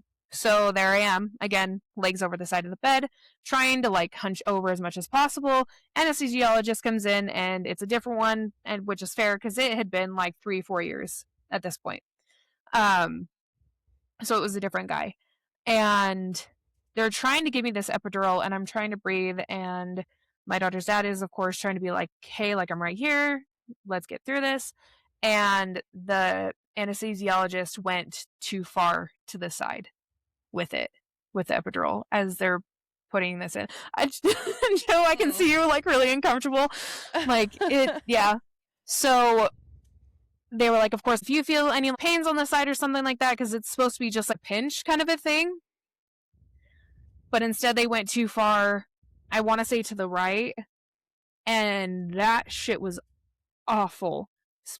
Especially because then, of course, they had to pull it back out and try and go back in again. It was horrid. And they finally get it in place. We're good. I go to relax, sit, because after you get it, like, you can't necessarily move, even if though the medication hasn't kicked in yet. Like, you don't want to like jostle. And as the time progressed, it was not kicking in all the way, because it was just getting to the point where everything was tingly, and oh, maybe it'll fully kick in to where now I can't feel anything, but it wasn't. And they give you a button to push too if you need just a little extra push, but there's a timer on it so that you don't overdose on this epidural medication. And it had gotten to a point where I was pushing it literally the second it would let me, just because it was not kicking in all the way. Also, I did the leg thing again at one point. It did get enough to where I did the whole leg thing of like, oh, what's that? Oh, that's my leg. So I did kick in enough for that for a second, where I did it again. But your legs aren't what hurt. Yeah. So it had gotten to a point where, yeah, everything was tingly, but then I did feel it start to reverse. And now it's not working at all anymore. Well, I mean, kind of, because it's not like it was super pain, but it was enough where I was like, I'm still hella uncomfortable. Then about like 6 o'clock rolls around, and I finally tell my daughter's dad, hey, you have got to tell them they got to give me something extra because it's not working anymore. It's reversing. So he's like, okay. He goes to get them. They come in, and they're like, oh yeah, and while we're here, we'll also just check, see where you're, like, what dilation is going on. We'll just double check you while we're at it. So I want to say they were giving me morphine or something like that, just something directly in the IV instead of the epidural. And they go to check me on dilation and stuff, and they're like, oh shit, she's coming, like, right now. And I didn't realize what that sensation was. I didn't know what it was. I just knew that everything was uncomfortable. Okay? But they're like, great, like, she's coming, like, right now. So they go get the doctor, come in. Of course, they quickly set everything up. And then this is going to suck for people who aren't watching it, like, if they're just listening, but I'm going to, like, so one of the weirdest sensations as well, because of course it hadn't fully kicked in, as I'm actively crowning and stuff, like, I felt them move their fingers along to try and help open me up a little bit more. That was such a weird feeling. Like, trying to pull apart more. Sam, are you okay? No. I am not okay. I'm not okay. Sam's like, don't pull me apart. Okay, here's the deal. I will never. This will be my belief for the rest of forever. The absolute greatest thing a human being can do is give birth, like, to bring life into this world, and not all humans get to do it, right? And, like, not all humans choose to do it. Also, like, let's not, like, humans, women.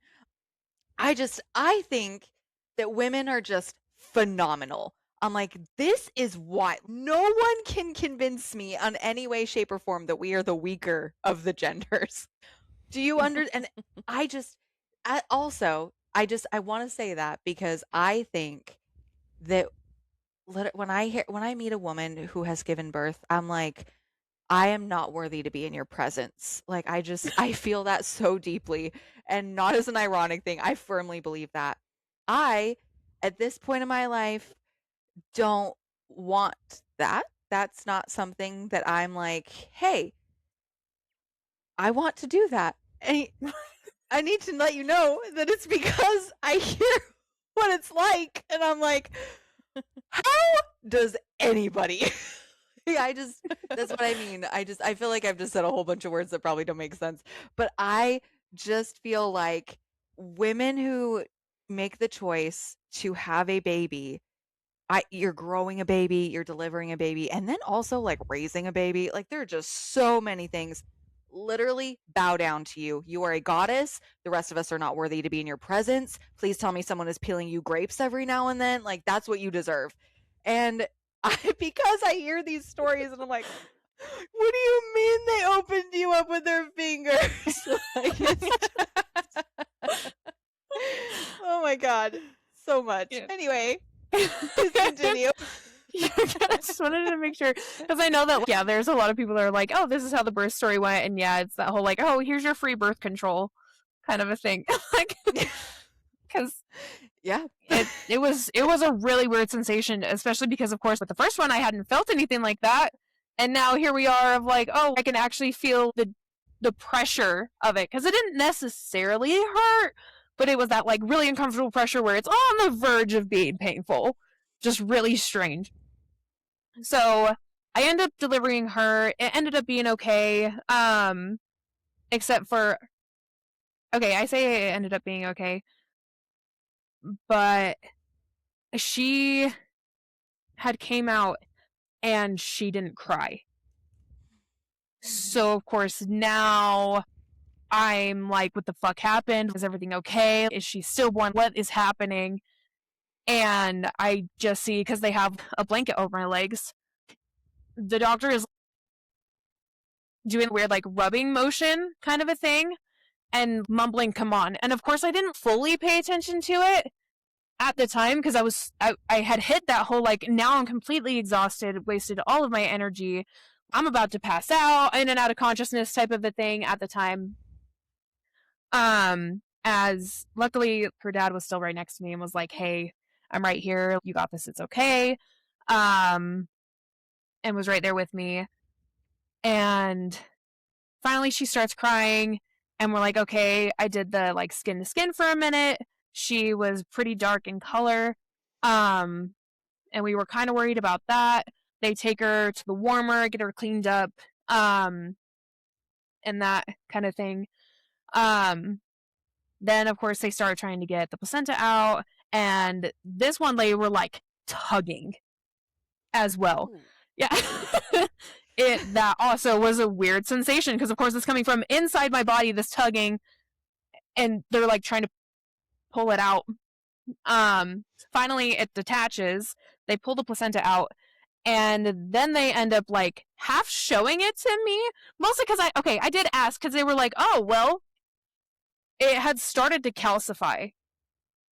Her placenta had started to calcify. So for those who don't know, it's basically it kind of starts turning to bone almost.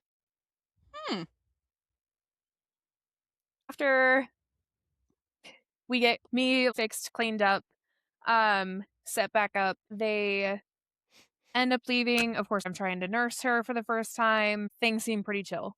And it was only like 6:45, 7 o'clock at this point. And a couple hours later, when I had tried to get up and use the restroom for the first time after, kind of like with the first one, this time I was actually able to walk, because of course that epidural didn't fully kick in. Like, I was up and moving around a couple hours after delivery with her. It was so fast, which I thought was pretty crazy. And then later that night, I don't remember what time it was. I just remember it being fairly late. We called my mom, and of course we were like, hey, like, she's here, we made it, we're fine. And I had forgotten that, I just remember that it had to have been like right after she was born that my daughter's dad ended up calling my mom, and she had said something to him, and I didn't know at the time until later when we called again. And I remember sitting on the bed, and then her telling me that my great-grandmother had passed away. Literally the hour before my daughter was born. And of course, that's so sad. She didn't want me to know when I was actively in labor, so she had him promise not to say anything until after things had calmed down. Yeah, that's so sad. So it was kind of like a weird like feeling, because it was that whole like, I'm so excited that I brought this life in, but then I also lost somebody the same day. Yeah, literally within an hour of each other. So that was really rough. And so then the following morning, I'm ready to dip out because of course they want to keep you for the 24 hours. But I was like, hey, like as soon as like I'm okay, I can walk, we're fine. I'm ready to leave. So they were like, okay, of course, right after that we can get you going. We leave the hospital. Things are pretty good for a little bit. Of course, bring her home to her big brother, and that was so super cute. He was little over 3 at that point, I believe, or 2. Yeah, somewhere in there. Let's see. He was September 2017, and she's June 2020. So whatever that difference is in age. But he's still basically, yeah, he's basically still toddler. And things are okay for a little bit. The other thing that I necessarily wanted to mention with this was that I didn't know until a couple months after when I got the medical records because I needed them for something. But I got in our medical records and was flipping through them, and that duration of time, like right after delivery, when my doctor was doing that weird like rubbing motion and she wasn't crying, I didn't know that they were resuscitating her. She was out for like 3 minutes. Oh my gosh. Yeah, That's so gotta be really scary. awful.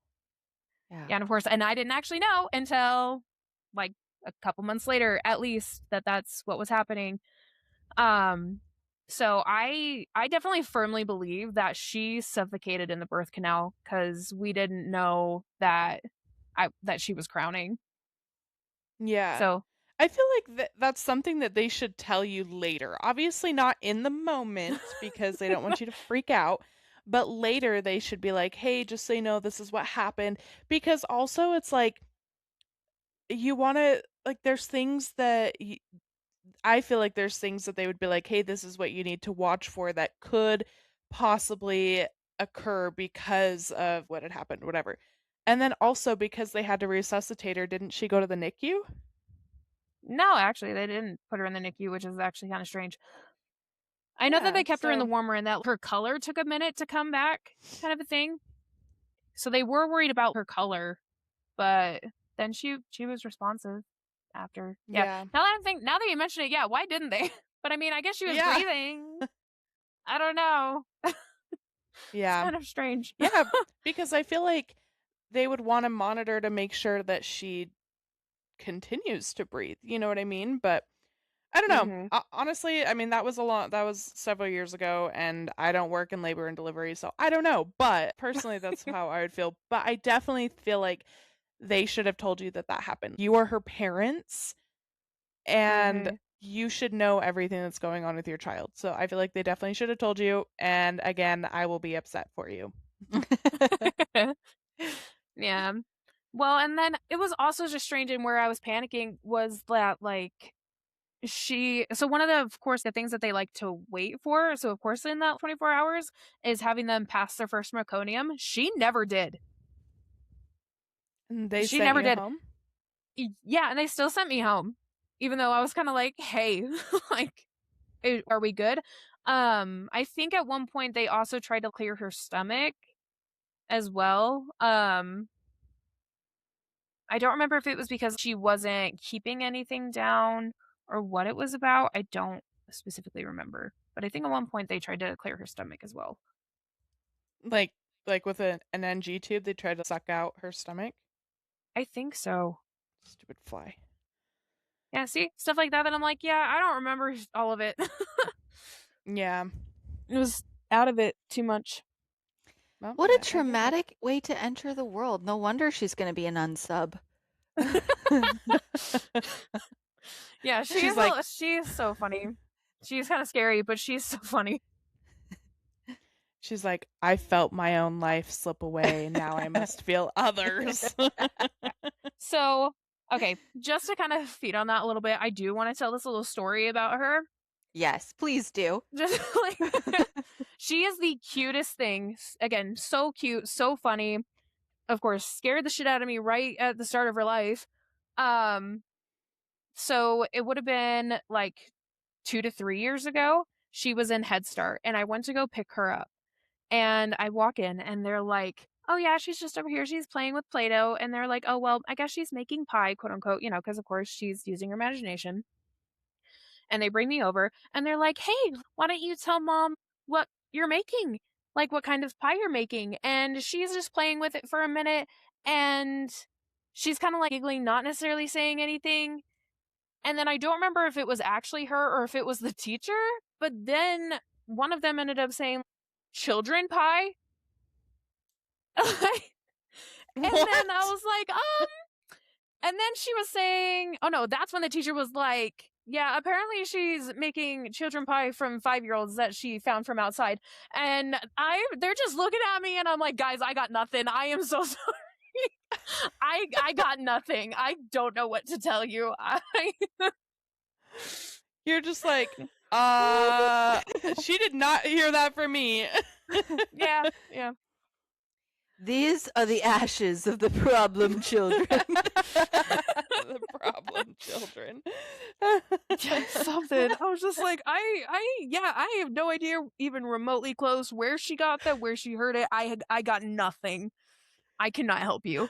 That is Like, so funny. That is so funny. Yeah, so just Honestly, like managed- what a mortifying moment as a parent too, because you're like, I promise that we're normal. Yeah, basically my excuse at this point is like, she's a 2020 baby. I don't know what to tell you. She was never Like- properly socialized. Yeah. There's just something about those babies. I can't help you. It's so funny. Oh my Yeah. gosh. Kids say the darndest things. Mm-hmm. Yeah, she's also put her brother in a chokehold before. Like she was probably like 1.5 years putting her older brother in a chokehold. See, but she's also so cute, so sweet. I promise you, she's not a serial killer. Like, Is promise you she's not, she? but- I was that child. I was the child that did a lot of. I asked my mom one time, I was like, did you ever worry that I would grow up to be a serial killer? And she just laughed. So I think the answer was yes. And I have not serial killed anybody. So there's hope. Joe did break a few noses though, so Yeah, I did do Yeah. that. so you know what? It's okay. See. Look how great Joe turned out. Your daughter's gonna be fine. Yeah, she'll be fine. Yeah. Yeah. She's anything like then- me. She's got it. Yeah. Look, Yeah, strong women creating strong women here. Okay. Like that's what. no, she that's what happened. definitely has. She has a very strong will, and I'm like, please never lose that. It's when she uses it against me that I'm like, I swear. They're like, okay, but you can like be a little bit less right now. Like, never lose it again, but against me, I will take you out. So, yeah. After her, I want to say pretty sure, but I did end up getting on antidepressants again. I did have a little bit more help this partner around. Obviously not like to the very like unicorn guy, type of thing, like help, but it definitely felt like a little bit more help than the previous. But there was still, especially since the whole like anxiety depression runs the family. Then after that, I also was diagnosed with ADHD, so that also doesn't necessarily help things. Then overall I guess overall we're okay. That was just those moments that it was really fucking rough. But we're okay. Yeah. And they're thriving and hilarious. Yeah. Yeah. So did you ever experience anything postpartum this one that your partner would get upset at you for? Did you ever have that same experience of him being upset with you? Not that I remember. That's good. Yeah. Yeah. Not that I remember. And he really stepped up and was like, also my oldest, like that's like he was there helping take care of him as well.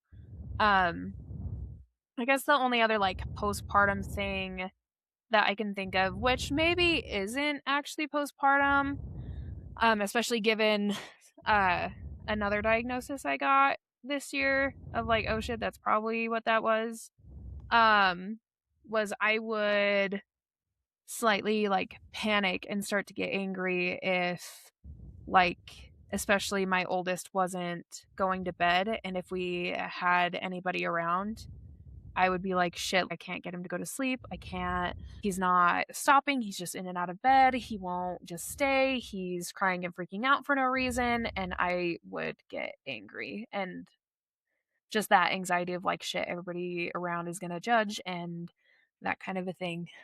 Um, that was something that happened. Yeah. Do you want to talk about that diagnosis that you received?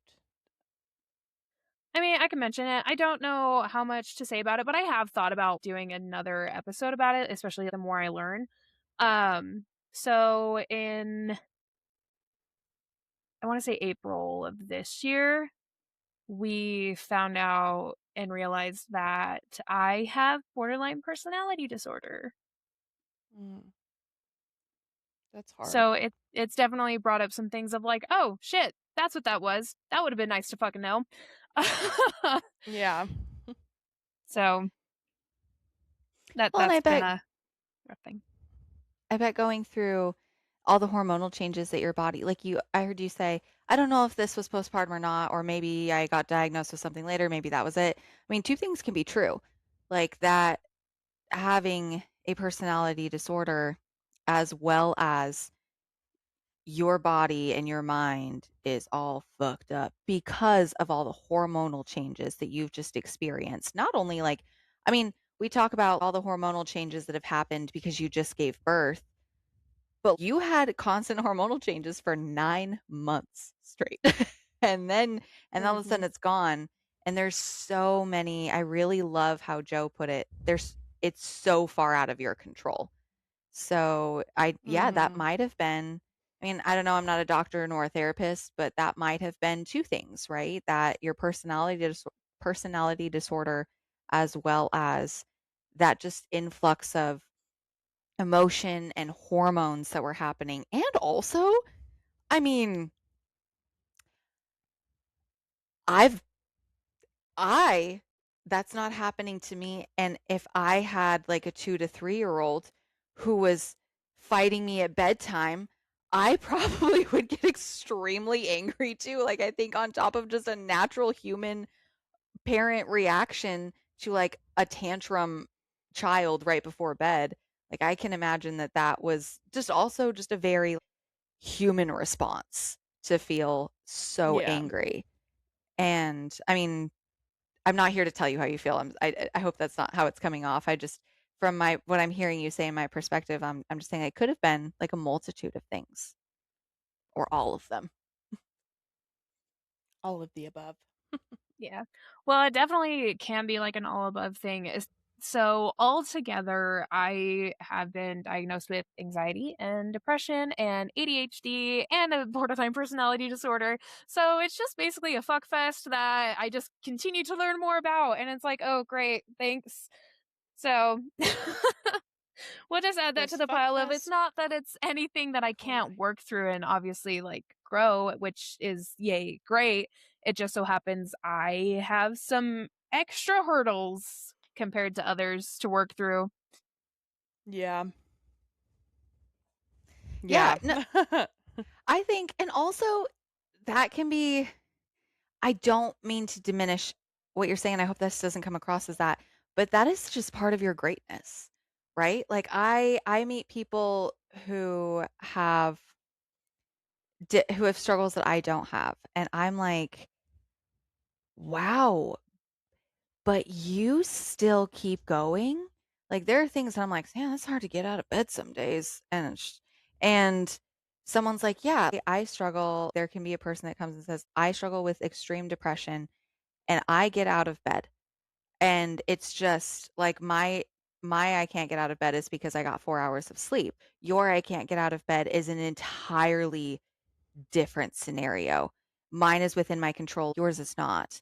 And I just think that I think we have it backwards in our society where they're like, "Ooh, you're diagnosed with a mental illness, or you have postpartum, something is happening with you, and that makes you lesser than."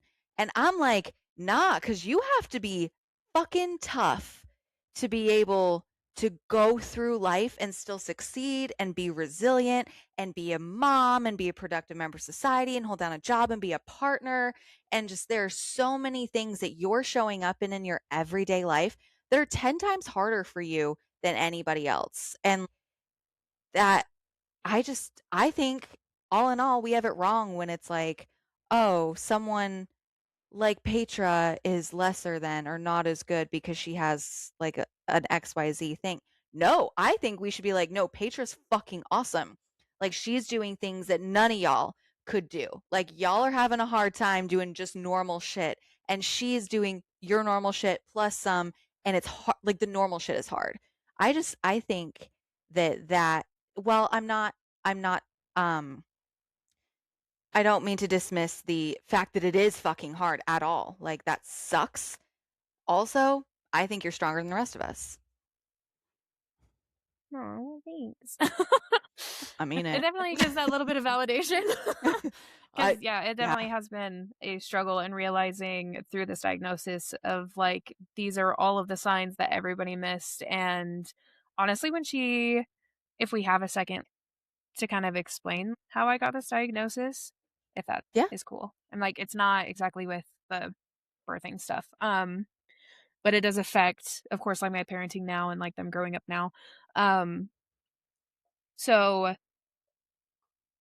I had gone in and I had talked about like to my therapy, gone in, was all like, hey, this is something that like I've touched on, but I haven't gone into like the extent of.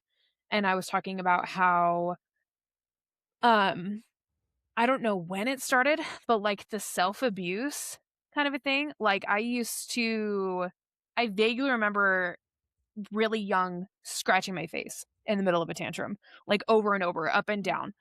To the point where, like, at one point I went to school, CPS was called because, of course, they thought I was being abused. They came and my mom was like, no, like, fucking ask her. She did that shit to herself, kind of a thing. Yeah. Yeah. Then getting older and having all of those big, huge emotions and struggles. And I got to a point where, like, I would grab my own hair and like pull myself down to the floor, like punch myself, like those kinds of like self-abuse. And of course at one point it turned into cutting there for a little bit.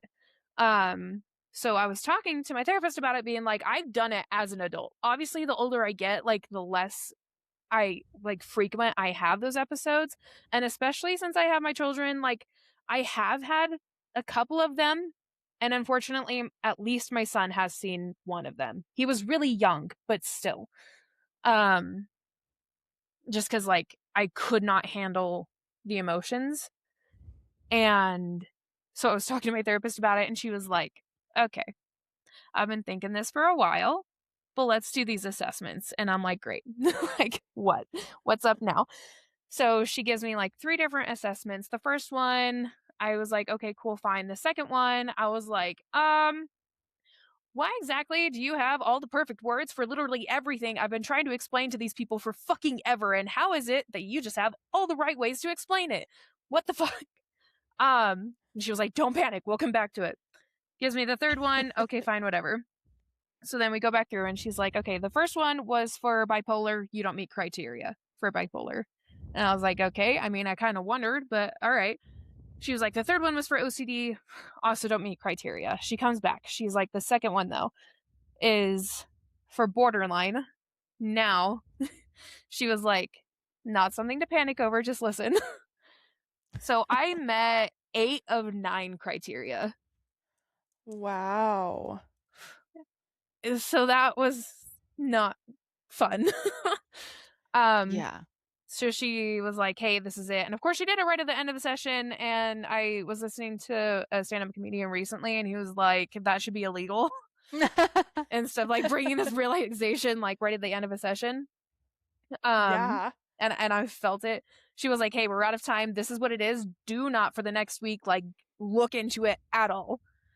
So also she was like, don't even look it up, like nothing. And unfortunately it's because when you do look up a lot of it, it brings up the extreme end of the spectrum where you've got like David Koresh and that kind of a thing, like cult leaders. And she's like, you're not at that. You're still in the middle. Just because you meet all these like you're on the low end. You're still functioning.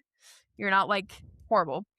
But yeah. So that's how I found out that I have borderline personality, and going through and being like, oh yeah, those were all of the signs that everyone missed. Great.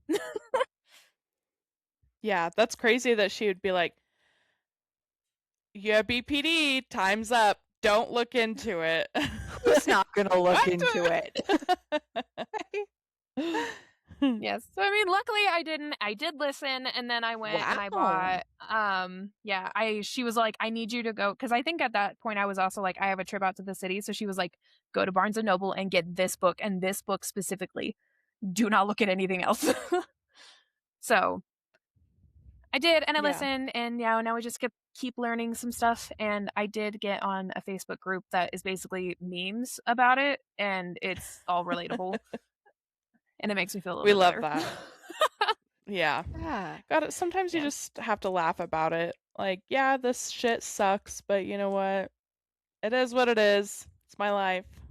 Yeah. So I guess kind of the reason why that gets brought up and like can relate it back is that when it comes to the emotional aspect of BPD for this, is that everything I feel is like 100-fold. Like rejection to everybody else feels like absolute devastation to me. Sadness is, of course, I'm about to yeet myself out of oblivion kind of a feeling. It's really rough. So yeah, definitely it would make sense, those moments where, especially with postpartum, just feeling that extra, like, I guess I'm kind of surprised that I didn't end up in those, some scenarios you end up hearing about, like mothers just unaliving because of it. Luckily I didn't end up there, but I'm kind of surprised because of those other things. Well, I'm glad you didn't.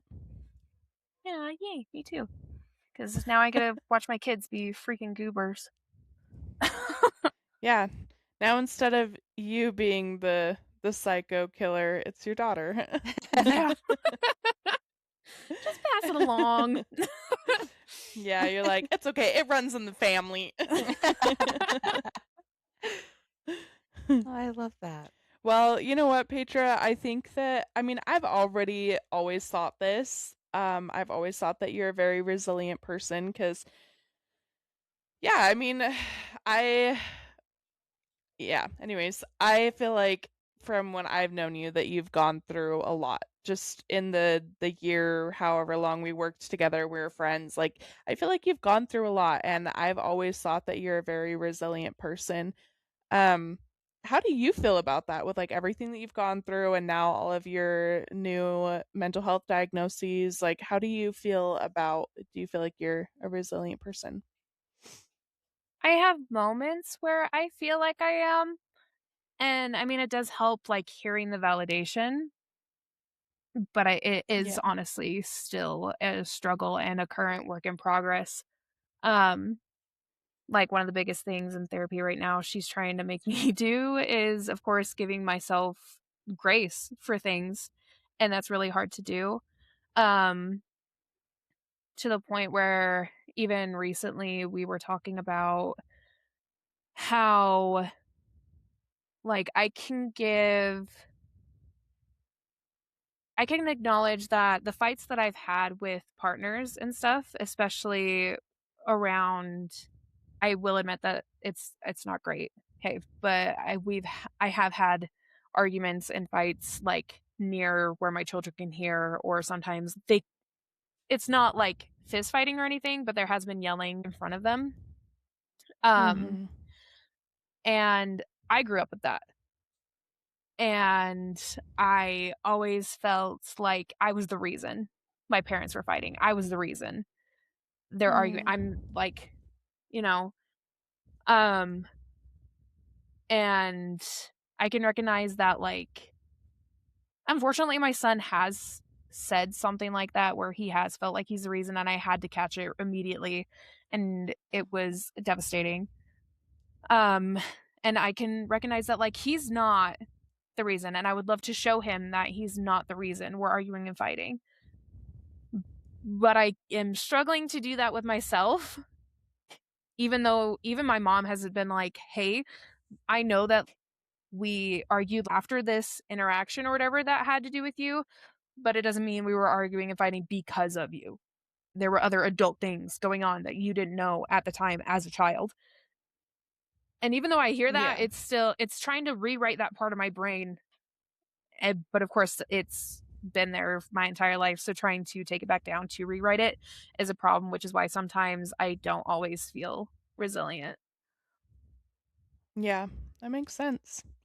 And also, resiliency and healing in general are not linear. You don't get to the point where you're like, I'm resilient and now the rest of my life is happily ever I'm after. Like, good. it's definitely circular. And some days you're like, no, I'm not a resilient person. I can't get out of bed today. And some days you're like, no, I'm doing this. I'm kicking life in the ass. So yeah, that's okay that you feel like you have those ups and downs. I feel like that's very common, very normal. Okay. Well, and I feel like too a resilient, like what is, like I think that's a good topic to talk about. Like, what is a resilient person? Like, if you're a resilient person, does that mean that that you always get up out of bed? Like one thing, so I'll make this quick, because I know we're butting up on time, but like one of my friends, we were playing a game one time with like a group of friends, and it was like name three words that describe me, and then everyone does it, and then you do it to the next person, right? And so we're going around, and she had said like one of the words that she used with me was brave, and I laughed, and I was like, that's hilarious. I'm scared all the time. Like I'm the biggest scaredy pants. I'm like, I'm afraid of everything, and she goes, well, yeah, but you do it anyway. Like, bravery, like, is it really brave if it's not scary? And that's what I think. Like, is it really resilient if, like, it wasn't hard? Like, is it really resilient if you don't kind of feel like shit about yourself sometimes? Like, I think being a resilient person doesn't necessarily mean like, oh yeah, I'm always getting out of bed. Like sometimes it's recognizing I need rest today and I need to lean into my feelings and I can't get out of bed, but tomorrow I will. Like I know I do that with myself sometimes is like, all right, today you're allowed to to be like a potato. Like today you're allowed to be really angry. Today you're allowed to it sucks. Like today is allowed to suck. And then tomorrow we're going to make a plan on it getting better. And I think yeah, I think that's resiliency. Like when I heard you talk and you said things like, you know, I'm trying or I have this problem or I have this problem and I think sometimes I'm resilient. I would say the fact that at some point you're resilient means that you're always resilient. Like you said you didn't unalive yourself. That you're still here. That's a choice. You're choosing every day. And I like Joe knew you. I knew basically nothing before you came on. And I firmly believe that you are a strong, resilient person in like the 2 hours I've gotten to meet you and know you. And I hope that on those days where you're like, wow, I don't feel resilient today. Like I hope you remember that that is also strength too. Oh, thank you.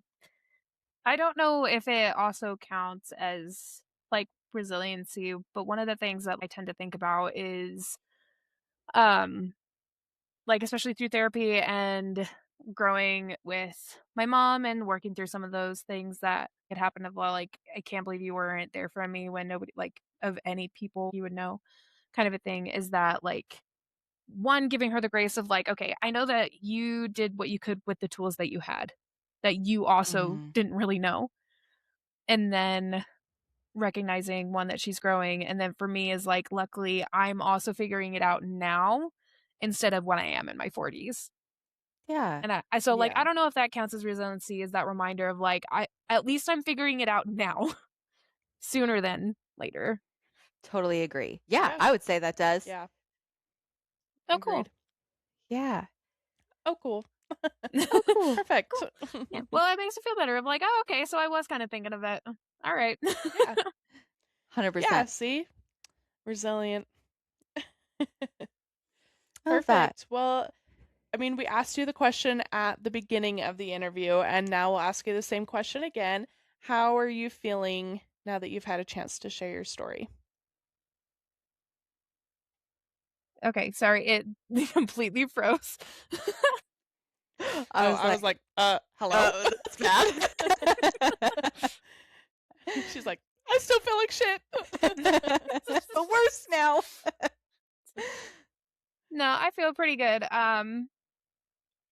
It was great to kind of get it out in a space. I kind of wish that I had it a little bit more constructed. But overall, it definitely felt like a good conversation, and I feel comfortable. Good. So that's That's the something I really goal. appreciate is, yeah, just that comfortability of like, we're just hanging out, we're talking. I mean, it happens to be like some kind of things that suck, but it's not like this, almost like an interrogation. Oh, but really, I don't know. So it's definitely pretty comfortable. Good. That Yeah, is the it goal. always that is the goal, yes. It always makes me happy when it makes me happy when people want to come on and share their story at any point, but especially when women want to come on and talk about like postpartum or, traumatic birth stories or whatever, because one, I hold a special place in my heart for that because I also went through those things, but also because I feel like society just loves to silence women. And I feel like when we get to come in and be like, no, you're not going to silence us. Fuck you. It makes me so happy. So thank you so much for coming on to our podcast. Yeah, you're welcome. I'm so proud of you guys for this, by the way. Oh, Thank thank you. We're proud of you. Yeah, all we do is just push play on a recording. So you do the hard stuff. Yeah, I Aw. think it's so cool that you started it. Very, very proud. Also, the fact that you have had international people and I want to say famous, but like what I would consider famous. That is amazing. Yeah, Yeah, thank look, you. we're really blessed. I think we've been able to really reach some very versatile people, and it's been an amazing Yeah. experience. Speaking for myself, just an unbelievable experience. Every person we talk to, I'm like, oh my gosh, this is like I have had some people come and talk, like people that I know that are like, oh yeah, I would love to listen to your podcast. It's just really heavy, and I'm like, do you listen though? We have so much fun, and by the end of it, I will say there are some definitely heavy topics. All of them are. But I get inspired every single time we finish. I'm just the light. The light is in the room. I feel better about life.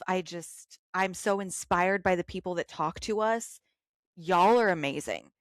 Like Yeah, your project, agreed. tell your story. Like you are the reason we're moving forward because you're just phenomenal. I love it. Yeah. Now I just got to get my mom on here. Yeah, we'll Yeah. take it. We would love Yes. to have her. Love She'll it. probably Said need a Petra's three-parter like mom. Alice. Yeah, she'll need a She'll be like, multiple part. I love it. Well, we end our episodes with the same question. So, Petra, if you could write a letter to your past self, what would it say? See, and I've been trying to think of what to say because I knew it was coming. um, maybe the answer is pretty basic of like, hey, you're gonna figure it out, and you're figuring it out quicker than your parents did, and it's gonna be okay. And you really need to give yourself grace, girl. Like, really bad. Yes. Mm-hmm. Snaps. Yeah.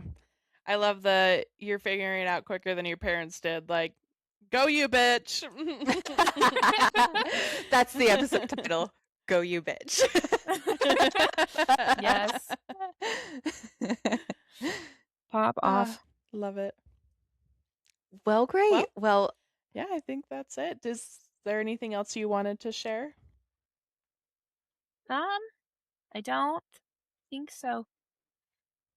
I think we're all good. I feel good. Perfect. Beautiful. Well, love it. Then we will sign off. This is Project Tell Your Story signing off.